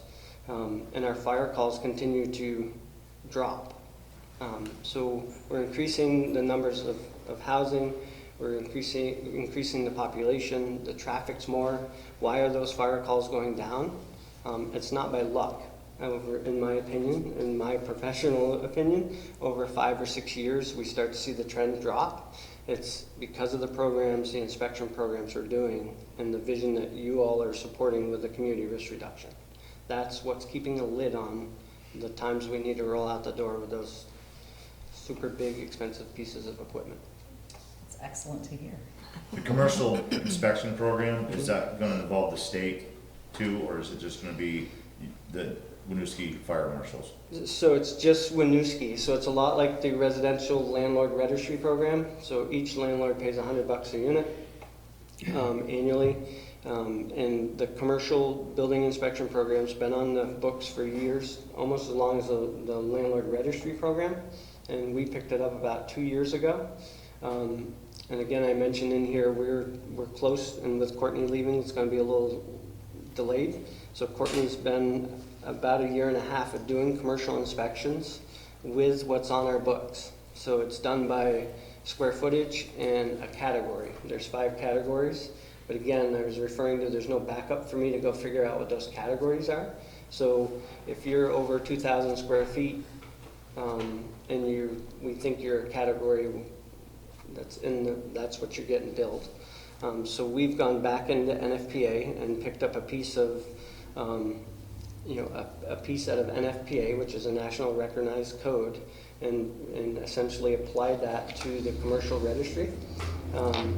And stood it side by side with what's in the ordinance to make sure we're not going way left or way right. And it allows me to bring to you guys very soon some very well documented structure to that program that I feel will be fair to the business and will continue your vision of community risk reduction. The inspections we're doing matter. I mean, we find stuff it's amazing what we find. And I say find, and we're educating. So. And to have 2 fire marshals in the city of Winooski is a need. You're saying that one person doing a fire marshal job in the city, they can't handle the load? We do over 1,200 inspections, and then the property complaints. There's a lot of things coming down the line. There's 2 major things, Act 48 from the state, which is, they're trying to create a rental registry program statewide. We're way ahead of the curve. But we are part of their reporting structure now, where we have to go back 1 year and report. I spent the day with, I think it's 42 points that we have to report to them as they consider rolling this out. So that's, again, it's more work for us. We have most of the data. Next year is the mandatory recycling of food scraps. That's going to fall on municipal code enforcement. That's going to be a big deal here in the city. And how we roll that out, and how we enforce it, how we educate. Certainly we have partners that we can lean on. And another thing I would say is the work we do is we could go write tickets all day. I could write you violations. My philosophy, and certainly the council's philosophy, has never been that. It's about figuring out where the person's at, and understanding where that person may be at any given time that we encounter, and trying to educate and trying to get them resources through our external partners. And that is an investment of time, but that's a pretty important piece of what we do here. Chief, can I just clarify, you're not adding a second fire marshal position, you're adding a second captain position, right? And assistant fire marshal. But there's already an assistant fire marshal / fire captain and an assistant fire marshal. Correct. And that second one's getting elevated to be a / position. So we're already doing the work with two assistant people. Fire marshals. I mean, technically 3. I jump in when I need to, and all 3 of us have. I mean, we're all certified building inspectors. We're all part of your. I'm a health officer. They're deputy health officers. We're all building inspectors. There's a whole host, and there's lots of reasons to have those appointments, because it just, again, allows us to bring resources to whoever we're encountering, whatever that problem may be. I'm just a fire marshal. I may struggle to be in the Department of Health code and find you some resources. So. And do you see any potential negative impacts from reducing the per diem part-time funds that you have available on our existing, like if we don't recover costs from inequities in current billing or the commercial inspection program, and making those cuts this year to those part-time and per diem dollars going to affect the department next year? No, I mean, certainly, we're trying to, the part-time staff that we rely on heavily, meaning the folks that we know on a national trend are usually gone from 6 a.m. to 6 p.m. That's when someone usually leaves for their full-time job and deals with family stuff. They're usually worried about work. They're not going to respond to the typical fire call at 6 a.m. until they get back in the city and get their family settled for the evening, 6 p.m. That's a national It's kind of a national, benchmark. So we've spent a lot of time looking at the data, our call volume, day-to-day time, and tried to specifically plug in the staffing with the per diem. We all have left here at 4 o'clock on a regular basis. Well, my heaviest call volumes are 4 to 6 p.m., 7 days a week. So it doesn't make sense that we all leave here at 4 o'clock. Because our part-time folks aren't gonna feel very successful. Again, they're not available usually until 6 p.m. if they're just not here to answer those calls. Not good for them, not good for people that are calling us for service. So the per diem folks allows us to plug some of those holes. This allows us to plug that hole, but also add some additional access to our part-time employees, to people that have a little better understanding of what's going on here in the city day to day. Part-time people are someone that's certified somewhere else, comes here for a shift, and then they go home. It's a value. I'm not trying to downplay its value, but this position would understand a lot more of what's going on in the city. So if anything, this provides consistency in that Right. fire response rather than per diem, which can have a much higher turnover rate. Somebody does it for as long as they can, then family and other issues come up, and then they're not a per diem firefighter anymore at their own choice.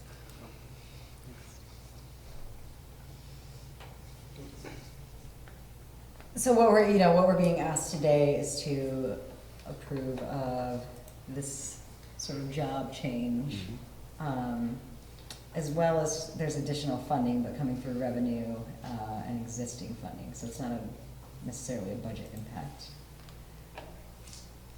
Are there any questions or concerns from the public?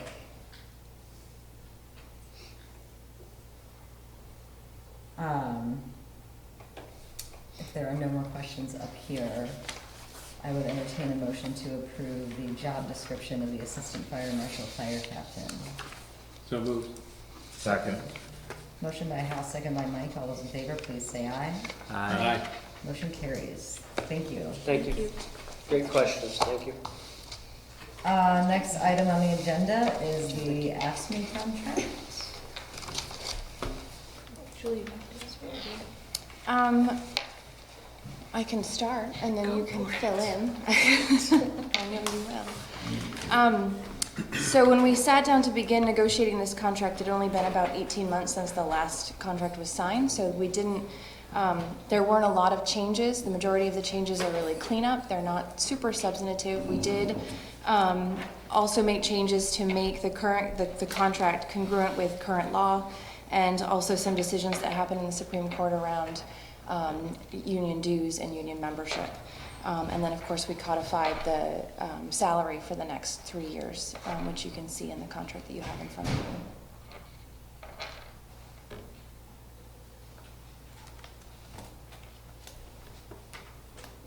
Well, thanks for negotiating with that. I looked through here to the red line changes, and as you mentioned, they're pretty operational and basic. There was one question I had specifically on, it's page 22 of the document itself refers to pyramiding of time, and I wasn't sure what that meant. Let me find the line. Letter C. It's under, okay, yeah. 3C. Employees must, This is the one that's crossed. oh, the old C, yeah.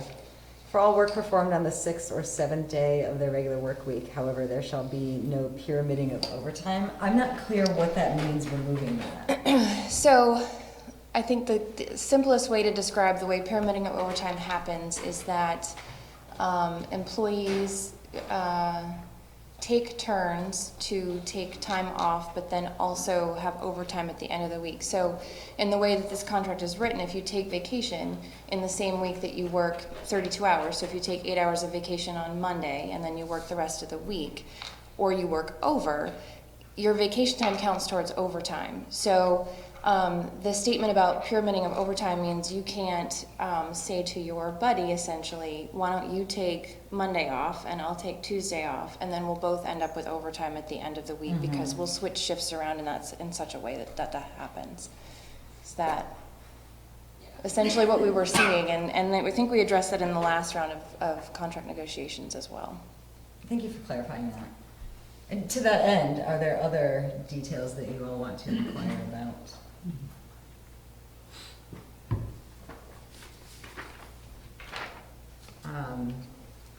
Yeah, I mean, I saw some adjustments on overtime with holiday pay and on-call, the co-adjustments, everything here looked pretty standard. Yeah, I mean, we look to really clarify things partly for payroll processing, so there'd be fewer questions in how we execute the contract, really. Are there any questions or concerns from the public? No more from the council?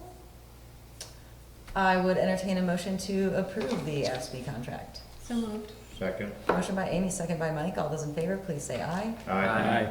Motion carries. Thank you. Thank you. Next item of business is up for approval, a grant from PACIF for police and public works safety equipment.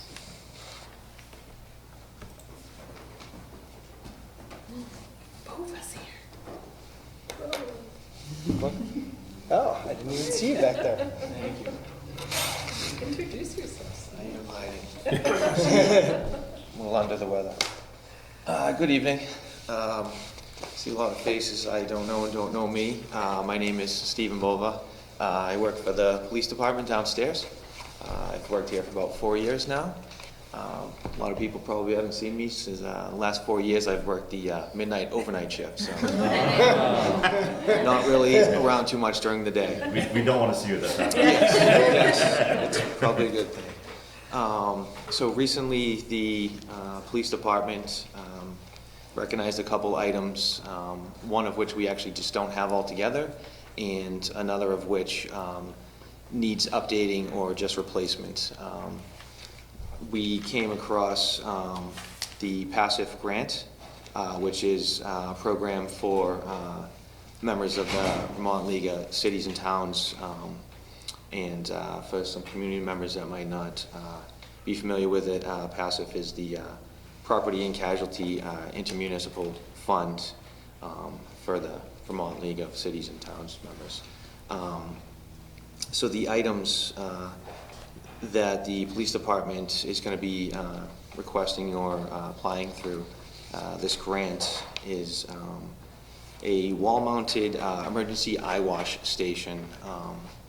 Typically, the eye wash station is used, it's pretty self-explanatory, but most cases besides emergencies, individuals that we come in contact with that might need decontamination from OC, or commonly referred to as MACE.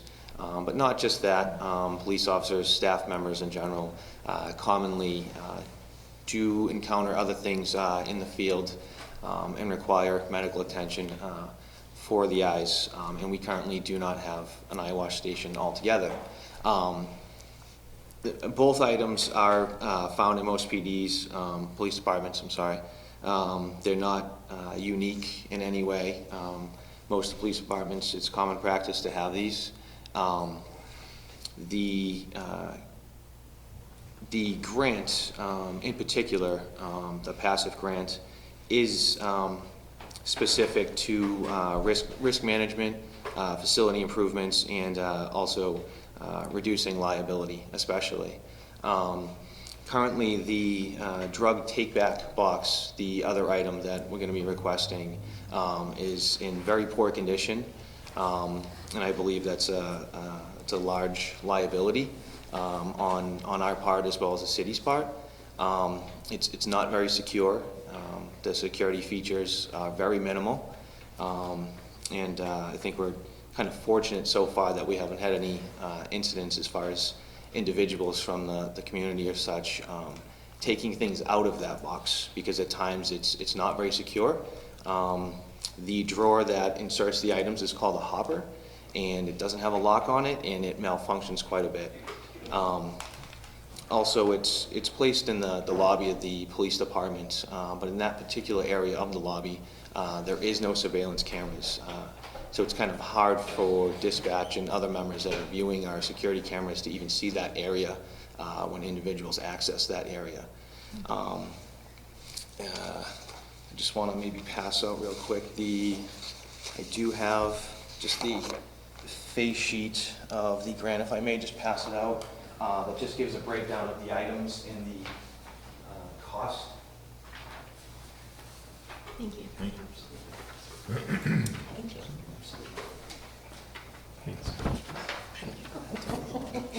So the two items are obviously somewhat costly, which is why it was good we came across the passive grant. The passive grant is it's a 50% match grant. So essentially we would be we would be responsible for 50% of the cost. So the cost of both items totaling installation, shipping, and the cost of the items altogether is $56.53. We would be responsible for 50% of that, which breaks down to $28.26.50.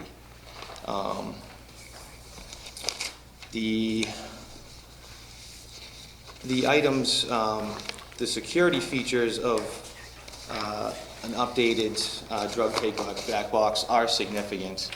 They would allow members of the police department to keep a much better eye on it. It has much better locking mechanisms.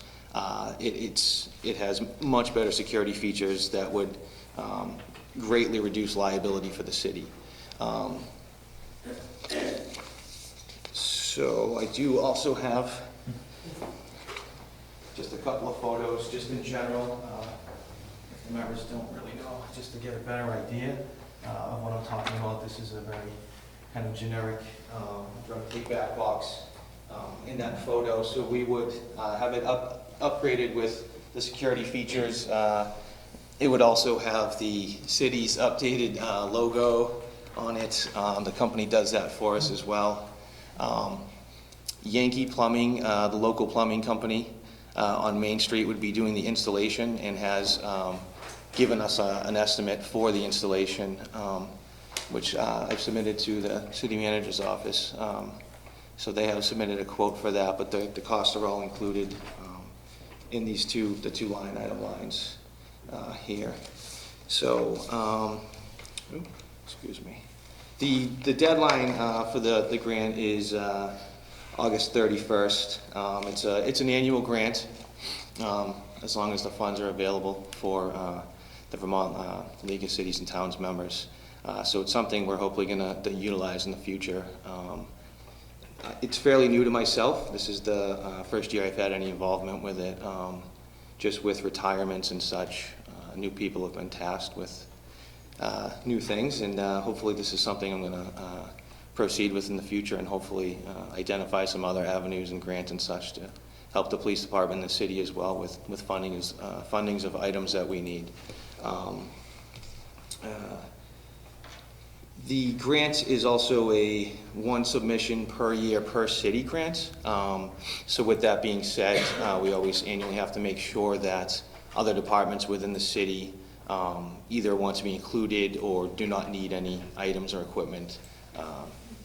As such, I know that the Department of Public Works is going to include some items, and John here is going to discuss those items if there's no questions for myself.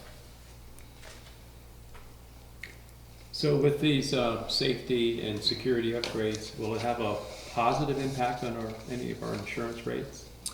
That I'm not sure of. I can't speak to that. I'm not sure if insurance right now either examines something such as that or...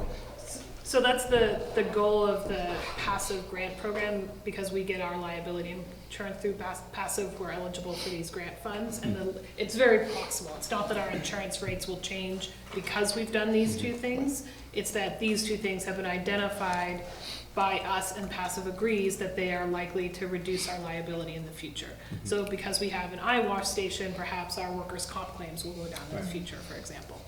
So it's not we do this and our rates go down. It's a preventative measure.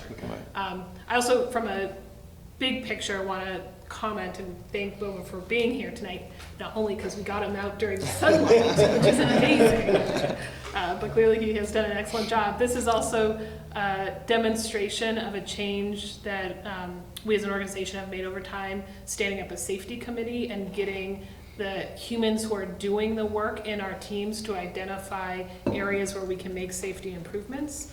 So the police officers have identified these areas through the safety committee and have identified, as Bova just outlined, a funding source for those. And instead of us kind of top down saying this is what we're going to do, those ideas are really coming up, which is much better for all. Right. So thank you both, Steve. Thank you. Yeah, the grant, it's very specific to reducing liability or the potential of liability in claims.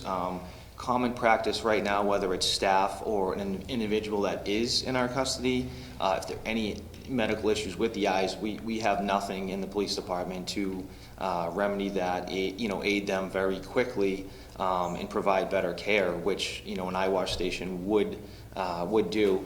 The two items seem very mundane, but as far as a liability standpoint, I think we're kind of fortunate, especially with the issues we have in today's society all around with prescription medications being abused so much. I'm surprised, and I think it's just because the community is unaware of the kind of the failing integrity of our drug take-back box in that lobby. And it's something that's in there 24 hours a day. There is the DEA on a federal level has a special day each year that is a big day for individuals to bring in their unwanted medications, but we commonly have individuals from the community coming in all the time to drop unwanted medications that they do not want in their homes because of obvious reasons. If individuals realize they're in their homes and they're at risk of people to try and take those. So it is all about reducing liability, and those two items would, I think, greatly reduce our liability. Is that takeaway box going to be relocated to the existing location of the security box, or is this going to be an outside? Because it looked like an outside model to me. It would stay in the lobby. It would just go in the very same location, I believe, as the current one. Mm-hmm. I believe as far as the space we have available for it, and I believe if it was placed outside somewhere, it would certainly be a little too accessible, I think, for the general public. That's what I was getting at. Yep. It would go right in the same spot it's in now. Okay. That decision wouldn't ultimately be up to me. It would be up to the chief of police. Mm-hmm. But I believe it would just go in the same spot and just replace the aging one now. Thank you. Manhole covers? Everyone stole my thunder. You know how many pictures or? Yeah, I know, right? No, so I do just want to mention that, so we did pursue this last year. It's an annual offering, and I think historically we've gone after this grant for safety-related equipment, and now that we have this safety committee stood up, it's a good opportunity to kind of assess what we need and help our workers and help community members reduce our risk. On the DPW side, we have identified a manhole cover lift system. I don't have pictures of it, but as you can imagine, it's sort of a cherry picker system that help protect our staff. We have had some injuries from, there's large manhole covers coming off, and most recently this summer we had someone injured, a toe injury because of the manholes. So that's one that was identified through the safety committee. I will mention, I don't know if we talked about, there's a $5,000 cap on this grant. So if they're, depending on PASIF and what they may or may not approve, we'll have to look at it budget-wise if we do go over that $5,000 threshold. We do have safety line items in our operations budget that we look at during budgeting season that, as we know we're going to go after these grants, we add a little additional money into those budget lines for this. So I got nothing else. These guys covered it. I know. You hit the 5,000 cap, though. I did miss that. Thank you. And that 5,000 cap is direct plus cost share, like the grant funds plus the city cost share? Yeah, I mean, essentially it would, so as far as the line items, you'd be asking for a total, you'd be able to ask for $10,000 worth of items, and you would split that difference, and they would cover the 5,000 max cap. Okay, so there's 5,000 direct funds from the grant, and you have to match 5,000? Correct. Yeah. Correct. Gotcha. And how much do we think the manhole cover lift system would be? 26. It's in the package. Yep. 2,600. Oh, it's in the packet one. Sorry, I was just looking at the paper.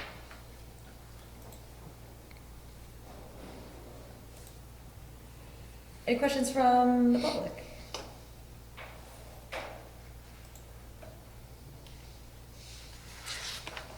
All right, I would entertain a motion to approve grant from passive for police and public works safety equipment. So moved. Second. Motion by Mike, second by Jim. All those in favor, please say aye. Aye. Motion carries. Thank you. Thanks. Thank you very much. Nice to meet you. Nice to meet you. Actually, it's you before you. It's very nice to meet you. Thanks. You I know. You I know. Everybody else. Mike Myers, nice to meet you. Nice to meet you. Thanks for coming. Thanks for your time. I really appreciate it. Nice to meet Thanks you. for coming. Nice to meet you. All right, so our next item of business is discussion of the goal update from our housing strategic vision area.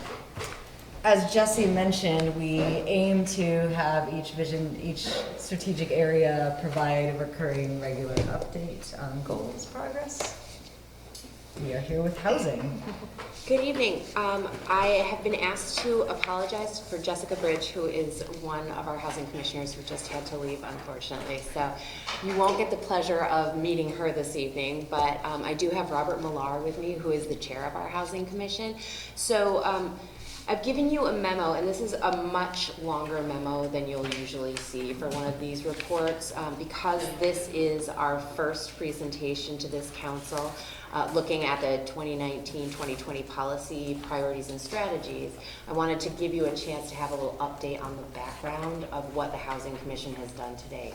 So we're not starting from ground zero here. We've done a lot of data analysis. So I wanted to give you a high-level idea of what data we've looked at and what we've found thus far. The matrix that you're looking at here is pretty consistent with what you'll see throughout these updates. So you'll see the policy goal that we set at our meeting, and then the priorities that you've established for the commissions to go forward, or for staff to go forward with, or the commissions to go forward with, as the case may be.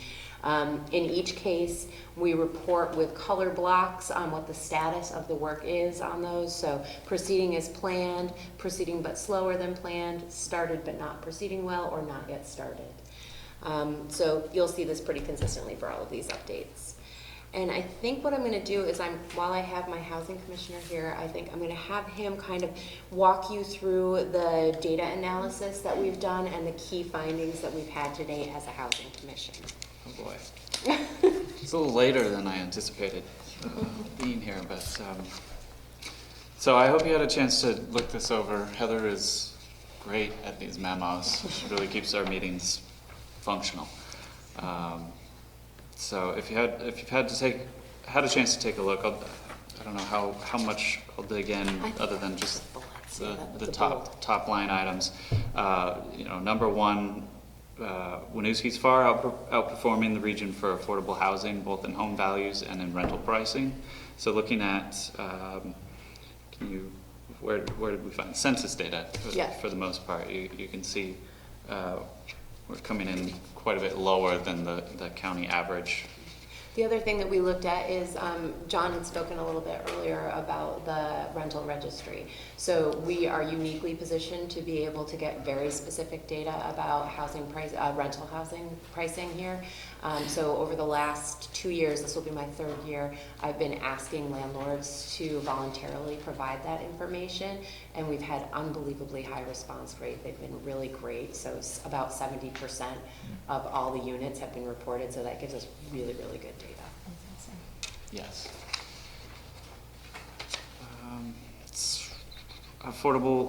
Item 2, affordable rental units for households earning less than 80% AMI make up a much larger share of total housing in Winooski than our neighboring communities in Chittenden County as a whole.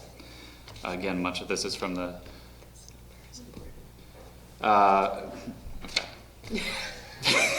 53% of the city's rental units are actually subsidized affordable units.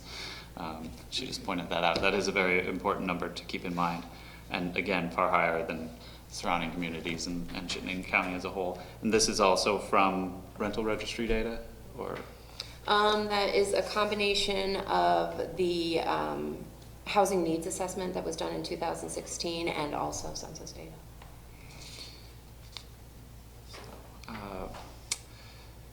So item 3, Winooski median rental rates fell below the HUD fair market rents for 2018. So that's the most recent data we would have available at this point.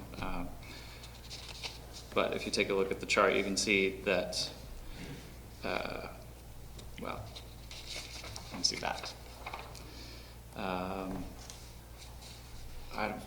If I can add Absolutely. something, I'm just going to add, just for your comparison, you can see the Winooski median rents. So a low-income household which would qualify as below 80% area median income, they would make, just so you have it in the back of your mind, I think it's $52,380 a year.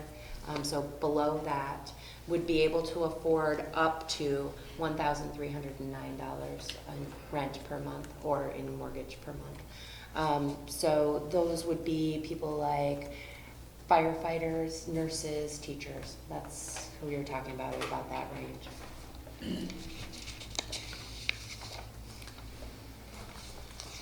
So following up on that, we found there's a gap in housing available for moderate income households, which is 80 to 120% AMI. So that right in the middle there, not.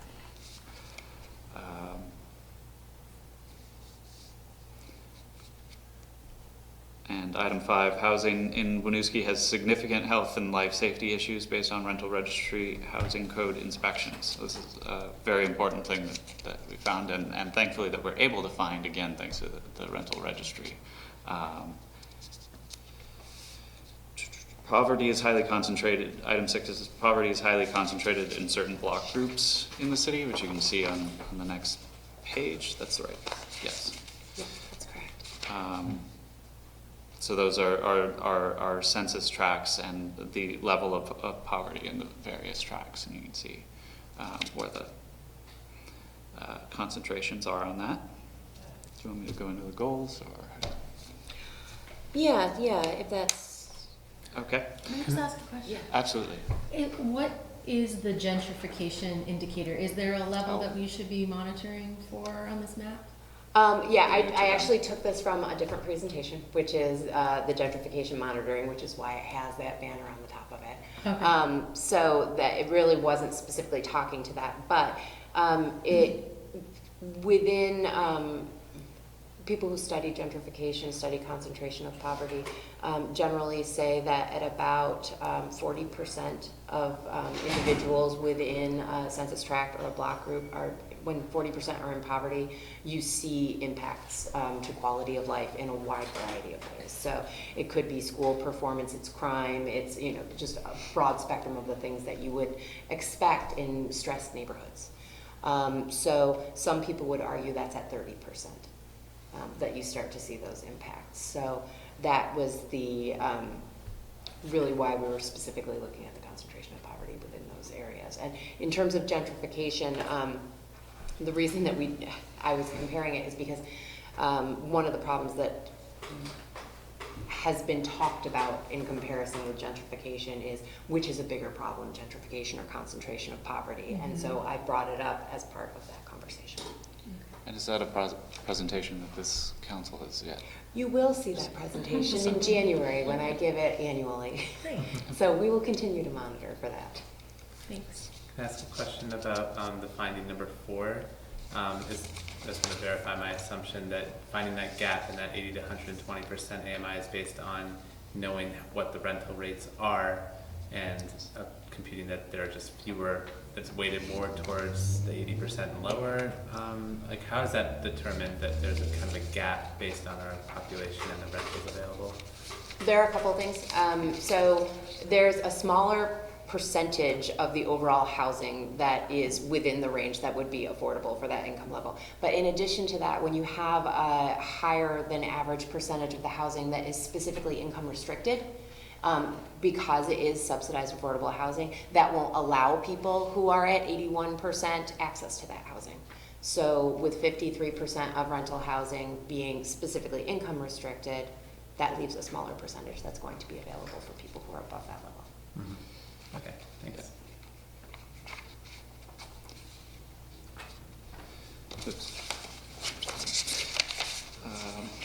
Okay, so based on that data that we've looked at, going way back now, Yeah. but some of the goals that we came up with, wow, going back again to January of last year now. So, but maintain current level of subsidized housing units based on 2 and 3. So given that we do have such a large percentage, at the very least we want to maintain that baseline. Rehabilitate existing subsidized housing to improve the quality of the rental stock. So looking at the high level of life safety issues, that seemed like something that we wanted to focus on. Encouraging construction of rentals affordable to households earning 80 to 120 cent area median income. So based on that gap. Now, I would want to say on that, though, as we've gone along, that was our initial observation and our goal, but we haven't really found a way that makes sense to encourage that, and in fact, that's where most of the new building is anyway. So it's kind of fallen off as a main goal, because it's just not, because it is what is happening. That's where most of the new construction is coming in. And allowing that kind of new construction, I think. And there are several things that we've put in place that have made it more likely that people would be developing that housing here in Winooski. Part of that being the Neighborhood Development Area Form-Based Code with the expedited permitting process. It's more predictable. It can be done in a faster period of time. And so I think that allows people to come in fairly certain of what their costs will be as developers. So continuing to be as much as possible a development-friendly community allows us to encourage that kind of development. Yeah, I guess that's the point that I was making, was that as a commission, we've kind of moved past trying to figure things out, since that seems to be what is happening. Yeah. Are there other programs that are encouraging that development as well, aside from form-based codes? Or is that pretty much the way that I think 120 is being built? I think people want to develop market rate housing, and so much of that, because we have a community that is known for being affordable, I think that's considered the market rate sweet spot in Winooski. So being a development friendly community, that's where people tend to think of putting in the housing in Winooski. That's been my experience thus far. So.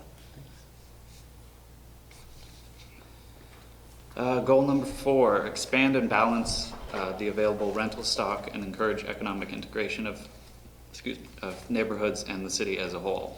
So that's looking at where some of the concentration of poverty is, how we can deal with that. Give access to the city. Yes, I like that. And goal number 5, encourage creation of new opportunities for home ownership. That's, didn't really have any data about that other than just that about 60% of our housing is rental at this point. So yeah, it's something that we've heard strongly in the community, in community conversations for a period of time. We've heard strongly that we want that people want more opportunities for home ownership in the community. So it's certainly something we added a little bit later in the planning process. Any questions about our key data findings? Are any of these goals that you just reviewed giving you any challenges, or are you on track with achieving these goals? Oh, that's interesting. I think all of them to some level, and let me kind of run down this. I think all of these we're trying to address currently in the Housing Trust Fund policy document that we're putting together. So we're building it into various components of that Housing Trust Fund to make that an incentive for performing these goals. Would you say one is more a challenge than any of the others?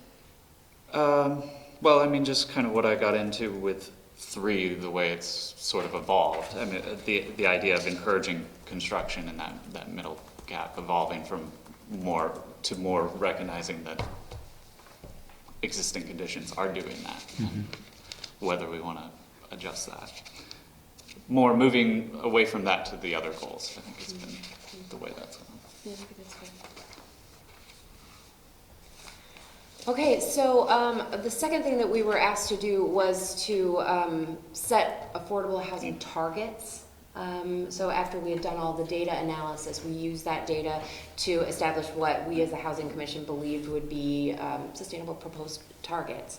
And we looked at, I believe it was 4 different models of different percentages. And the one that we landed on, and I'm sorry, these were all based on the assumption of construction of 30 new units per year, which is what we had built in the prior 2 years, and really projected out what would be the potential total number of units, what would be the breakdown of percentages of low income, moderate income, and upper middle to high income units based on meeting those projections.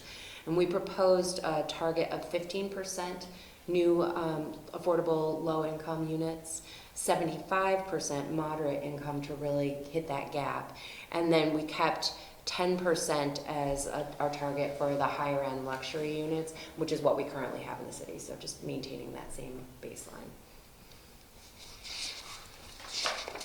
If you go on to the next page, you see a comparison of our currently permitted development and the housing targets. And while I can't break out for you how many of them are moderate income units, because I don't have the pricing for all of these yet, I do have the number that are planned to be affordable units. So currently we're exceeding what our target had been set at, which was 15%. So currently permitted, we have 22% of the units coming in as affordable to low income. But even without the exact numbers, your sense is they're that middle income group? Yeah, I believe they're almost entirely that moderate income. There may be some on the higher end, a couple on the higher end, but that's just a guess from me. I don't have numbers on that. So that is just background for you. Any questions about background? How do you track the, like, is this going to be something that's got a 1 or 2 year delay in tracking those moderate income, the ones that aren't designated affordable? Yeah, there will. As the pricing comes out, I'll catch them in my rental registry, and I also have an insane tendency to watch Craigslist and look at. I just monitor housing, so I'll be watching for them when they show up. Thanks. Yep. And also, I do speak with developers regularly, so I can just ask the question and get a pretty good answer. Are more open about exactly what they're bringing on. Absolutely. We have a pretty cooperative community as far as that sort of thing goes. So in terms of our priority housing efforts, we've been working on the Housing Trust Fund for quite some time. I did give you a draft of that document in your packet. I don't think that we need to go into the finite details of that right now, but if there were specific things that you felt were moving in a wrong direction, we would love to have that feedback now so we can adapt to that as we move forward and finalize some of them. Yeah, we haven't taken a final vote on that. So. No. It's evolving. When do you expect to be taking a final vote? We're pretty close, but I'm going to be running a few models on what the current iteration means on the ground in terms of how many projects we could fund, how that money breaks out, what that means on the ground is in terms of how many down payment assistance, how many new projects, how many home improvements, and so we can make adjustments when we actually see what that looks like. Yeah, I think one of the things that we spent a lot of time on the last meeting kind of coming to grips with is that it's not really a whole lot of money. Even moving what funds that we had from the, what was the previous fund? Home Improvement Loan Program. Home Improvement Loan Fund into this fund. It only goes so far, especially once you actually start looking at real costs for the kinds of things that we'd like the Housing Trust Fund to do.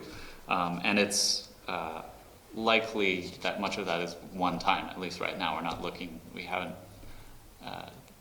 don't have the sense that there's going to be a whole lot more money coming into that, unless which I would propose is something that we should be looking at as a housing commission going forward, but I think we can discuss that further as well. Yeah. I think John discussed the firehouse and using data to inform housing discussions. Certainly it's been very beneficial to us to have the rental registry data and the firehouse data, and I think we'll be able to, as that gets further built out, we'll be able to draw more data from that, and certainly we'll be looking to do so and use it.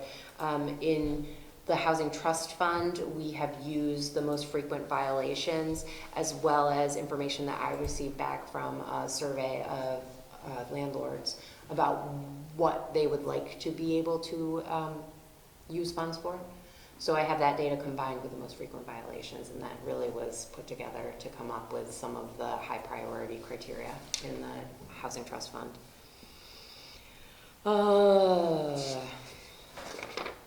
think I'm going to stop there because it's late. Oh, yep, I will do that. So implementing the Champlain Housing Trust Fund pre-development agreement, we just recently met with CHT on that. It was on Friday.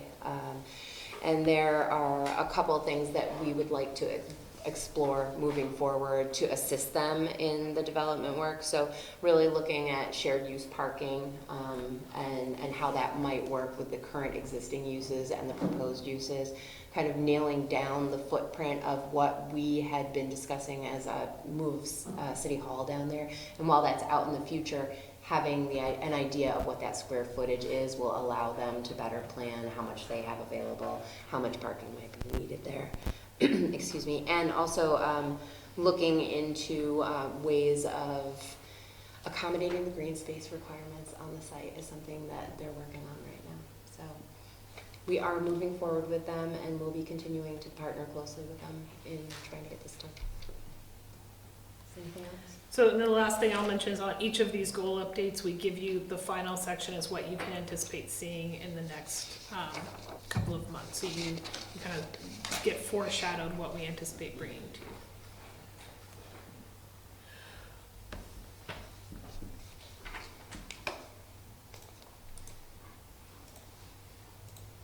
Questions? So at this point, you'd like us to reserve questions and comments on the housing guidelines, the Housing Trust Fund guidelines for our future roles? If you feel that there are big areas that we're moving in the wrong direction, we would love to know that as soon as possible because it will help us to refocus our efforts. But if it's fine details, that will come back to you for discussion and for feedback. So Yeah, right now it's mostly more like what was the rationale behind certain decisions, which we can talk offline about those for my own education. I'd be happy to anytime. That'd be great. Thanks. Yeah, it's not a final document on our end at all, so. But getting there. Yeah.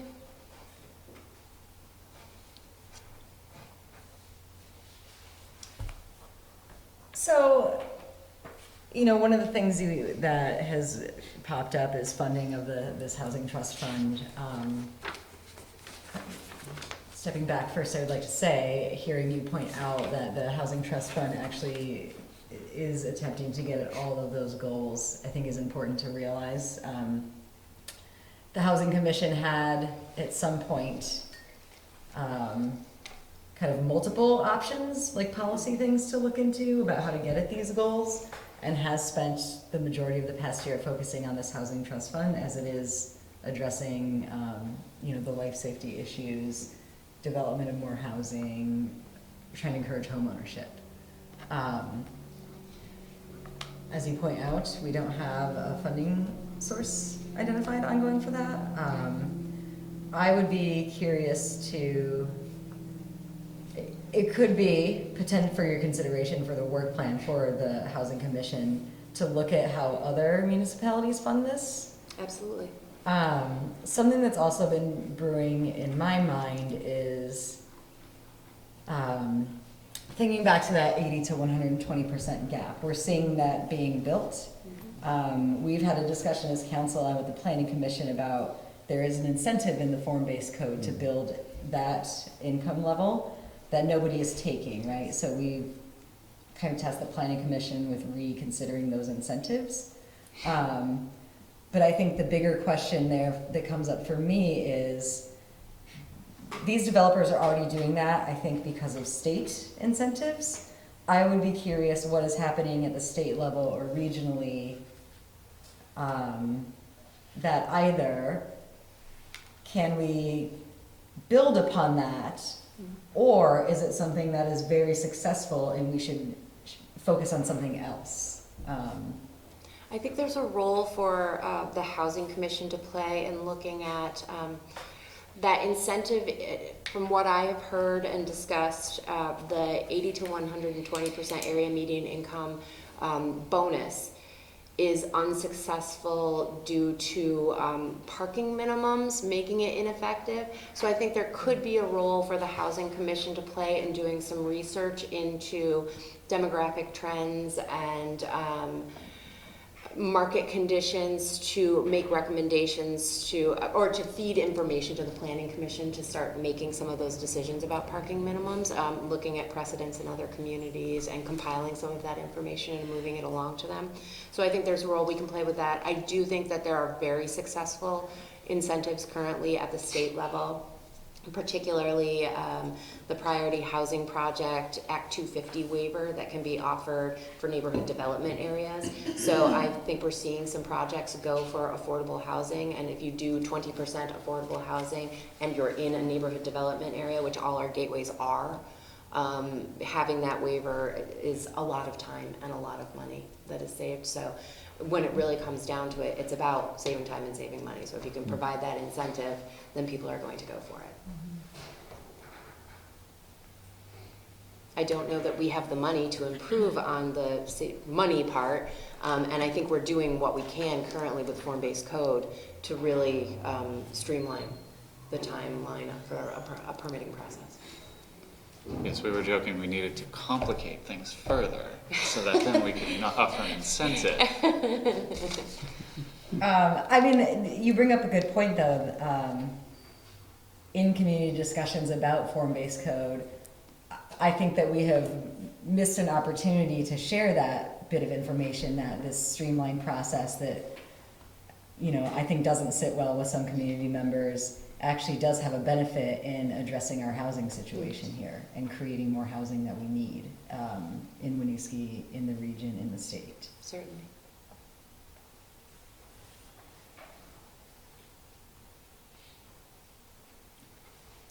What I would ask is if, when you all look at these goals that were set last year, do they make sense to you? Do you feel like they're still relevant? Is something missing or more urgent than something else?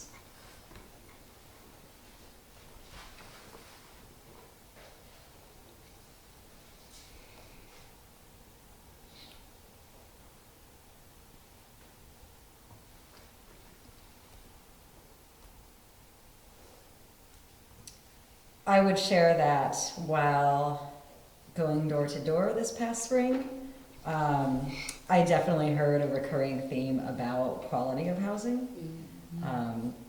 You know, so that is one of the aspects of this housing trust fund, is to try to give more financing, make it easier for landlords to address that. So I think for me, that would still sit as a goal that we want to continue to focus on. Yeah, 42% of our housing stock was built prior to 1939. That is far and above Chittenden County as a whole. I think that's 18% for the county as a whole. So What was that percentage?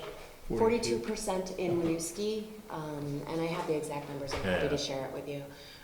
But our median housing construction year was 1952, and for the county, it's 1978.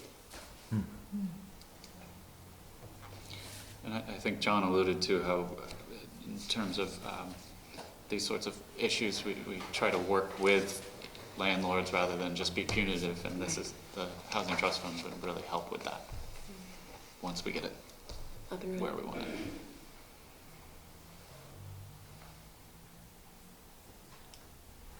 Any questions, concerns from the public?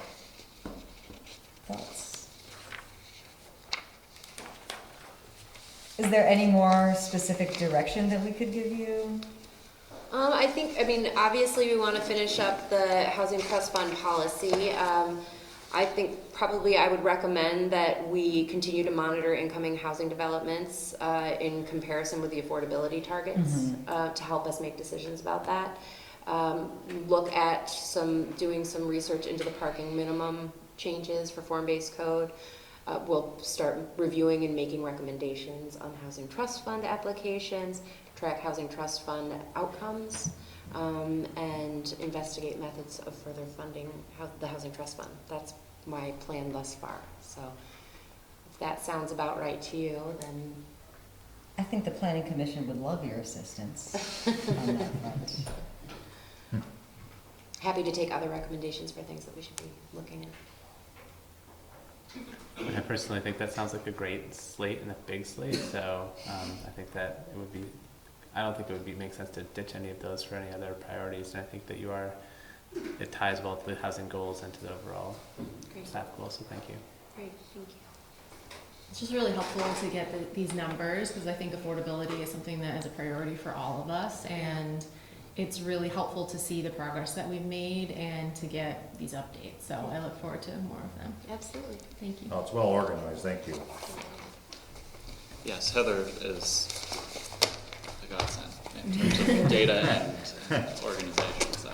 And I would like to say that this is really well put together, considering how new some of us are to this information. And I'd love to see as the other goals updates start coming through, having some background for that first go around. Thank you. All right, so this is a discussion item and we can just move on. Send us away. Thank you. And thank you for coming, Thank you. Robert. Thank you. Our next item on the agenda is a potential approval of a fund balance request for temporary summer staffing at the O'Brien Community Center. If you want to share this. She's got it. All kinds of handouts tonight. You can see it on the website. Thank you.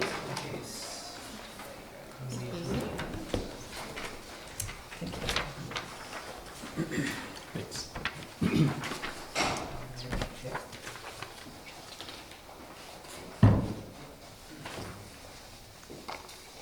All right. So we are here for this item asking for some support through fund balance, one-time allocation of fund balance to cover some part-time summer staffing. We are seeing significant volumes of youth, unattended youth, down at the O'Brien Center throughout the summer months. At this point, we've made a real concerted effort amongst our staff to be more proactive and have folks committed to shifts where we're serving exclusively in a youth engagement role. But what that has meant is that our entire staff, myself included, are spending pretty significant chunks of the week just engaging with youth. And as we all know, there are a lot of other elements of our jobs, program planning, a lot of the things you're seeing here tonight, budget management, et cetera, that are not happening as effectively as we would like. So we are hoping that we can add some boots on the ground, get some local folks engaged, and I think continue to try to do good proactive work with kids at the O'Brien Center, in particular, getting them funneled into more organized activities. So we're viewing this, very much as a summer pilot. I think it's not an approach we've taken through REC in the past of hiring summer staff, but we feel pretty strongly that it's a good approach and something that might be worth consideration in the future. But yeah, just as an example, Friday we had some volunteers in to help run activities. We had 29 kids show up, and that's drop-in. That's not registration based, and those kids range in age from 4 to 16. So it's really a pretty significant management responsibility for us down there to do that well and keep kids safe and keep the building functioning. So we're here tonight asking for support for that. I don't know if there are pieces. Yeah. And I just want to acknowledge to Margaret, Alicia, Sarah, who are all here, have been very much part of this conversation and part of the proactive effort trying to do better with kids down there. So I just want to acknowledge their efforts as well. And just to underline your final point, I think those 26, 29 kids who are showing up on a drop-in basis are very hungry for something pro-social to do. Mm-hmm. They want older kids or adults to be interacting with them and to be giving them safe opportunities to connect. So we feel like this is on a kind of not an emergency, but on an emergent issue basis, this is the best way to kind of pilot something and get them involved in doing something productive and hopefully linked into programming down the road. And additionally, as we go into next summer, where our service delivery model is going to change quite significantly given the pool operations, it's also a way to test out some of that staffing models around that. Yeah, I want to say too, and I say it in here, but just to say it out loud on camera, we view the fact that there are 29 plus kids showing up unforced to that space really fabulous. Like, that tells us something that we're doing something right, but we want to make sure that we're able to manage that success. So we feel like, again, it's a good way to do that. My biggest question for you would be the timeline, the fact that Yeah. you're looking to hire someone or two people by July 22nd. Yes. Do we think that's a realistic timeline, and do we have candidates in mind already? So we've been approached by a few folks kind of organically through the community. I know Margaret's got a few connections that she's worked with in her arena. So we definitely tend to post it, but we have some folks that have approached us already and that we think could be good candidates. It's aggressive and it's definitely a short window, but I think the other thing to know is that in August, a lot of the school-based programming falls off. And so August is also a time when we start to really see a lot more drop-in activity. It's the end of the summer, kids are getting squirrely, so it does tend to be an uptick in youth behavior in August. So we also feel like even if we could get somebody on board by August 1st and run a 4-week pilot, that would really help us bridge. Because the school closes down to do their maintenance, so the summer school ends, Thrive ends. So that's a time when there's a kind of a gap for families, and we do tend to see an increase in the number of kiddos. And is the pay rate that you're offering going to be sufficient for someone who can operate kind of independently but with a team?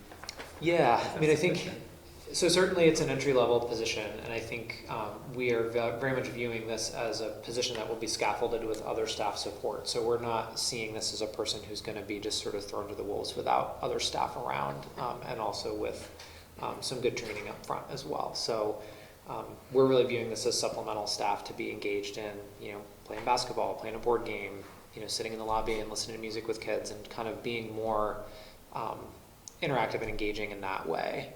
Not so much doing program development and planning and kind of that next tier up, if that makes sense. Yep. Thanks.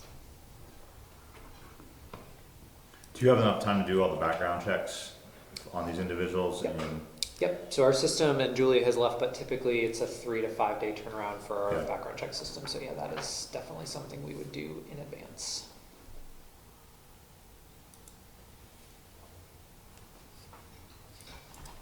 Any other questions or concerns? Any from the public? I'm excited to see how this goes. Likewise. As a little bit of a pilot, and Yeah. happy that we are able to do something for these kids who are hanging out in our space. Well. I would entertain a motion to approve a fund balance request for temporary summer staffing at the O'Brien Community Center. So moved. Second. Motion by Hal, second by Mike. All those in favor, please say aye. Aye. Motion carries. Thank you. It's good to hear that they're hanging around. It's good. It's a good thing for sure. And do we need, just to clarify, do we need to do a separate vote for the position description? Are we good? Okay. All right. So our next item, you'll be staying with us, Ray, for a request for a fund transfer for capital investment for community services at the O'Brien Center. Yes. So as stated here, this is essentially a reallocation of existing capital funds that were initially slated to do office rehab and improvements here in the City Hall building to make space for in particular new staff coming on. Olivia and myself, as folks probably know, have moved to the O'Brien Center to a new space there, thus making more space in this building. So we're asking to essentially reallocate those funds instead of doing rehab work on this building to do some fit up work for a new community services suite at the O'Brien Center. And it spells out here some of those pieces that are included. And so just another sentence on that, in the capital budget, you have the authority to move the intent of the spending across lines. We don't have that authority to do that on the staff side. So even though this is a kind of a facility upgrade, it was specifically designated for City Hall. So we need your approval to shift that facility expenditure. Money we already allocated to some work, changing locations. Any questions from council? Questions from the public? I would entertain a motion to approve the fund transfer for capital investment for community services at the O'Brien Community Center. So moved. Second. Motion by Amy, second by Mike. All those in favor, please say aye. Aye. Aye. Aye. Motion carries. Thank you. And last up, we've got potential approval of Vermont Buildings and General Services Grant. So annual grant program here through the state that we had looked at for a couple different options, and I think ultimately landed on the HVAC project as one where it really ties nicely back to some of the capital investment objectives of the grant program. Obviously, as we discussed in early May on this project, it's a pretty significant need for us. And as we looked at the different entities that would be benefiting from this, there's a lot of human service elements that are going to benefit from this project overall. So we are seeking approval to go for this grant to help offset the cost of that HVAC improvement that had been previously, funds had been previously allocated in May. So this would be a $25,000 grant. It does require a 1-to-1 match, but again, there's $72,000 that's already been allocated towards that project. So hopeful that we can have a successful application. So I think this is a good example of a priority that the city has, Ray's team being creative to go look for an outside revenue source to hopefully keep some of those local funds here in the city. Looks pretty straightforward to me. Any questions from council? Questions from the public? We would like you to go forth and attempt to get this outside. Get all of the grant. As much free money as you can. On that note, I would entertain a motion to approve the Vermont Buildings and General Services grant. So moved. Second. Motion by Mike, second by Hal. All those in favor, please say aye. Aye. Motion carries. Thus brings us to the end of our agenda. I would entertain a motion to adjourn. So moved. Second. Motion by Mike, second by Amy. All those in favor, please say aye. Aye. Motion carries. Meeting adjourned. Thank you, everyone. Thank you. And now we stop.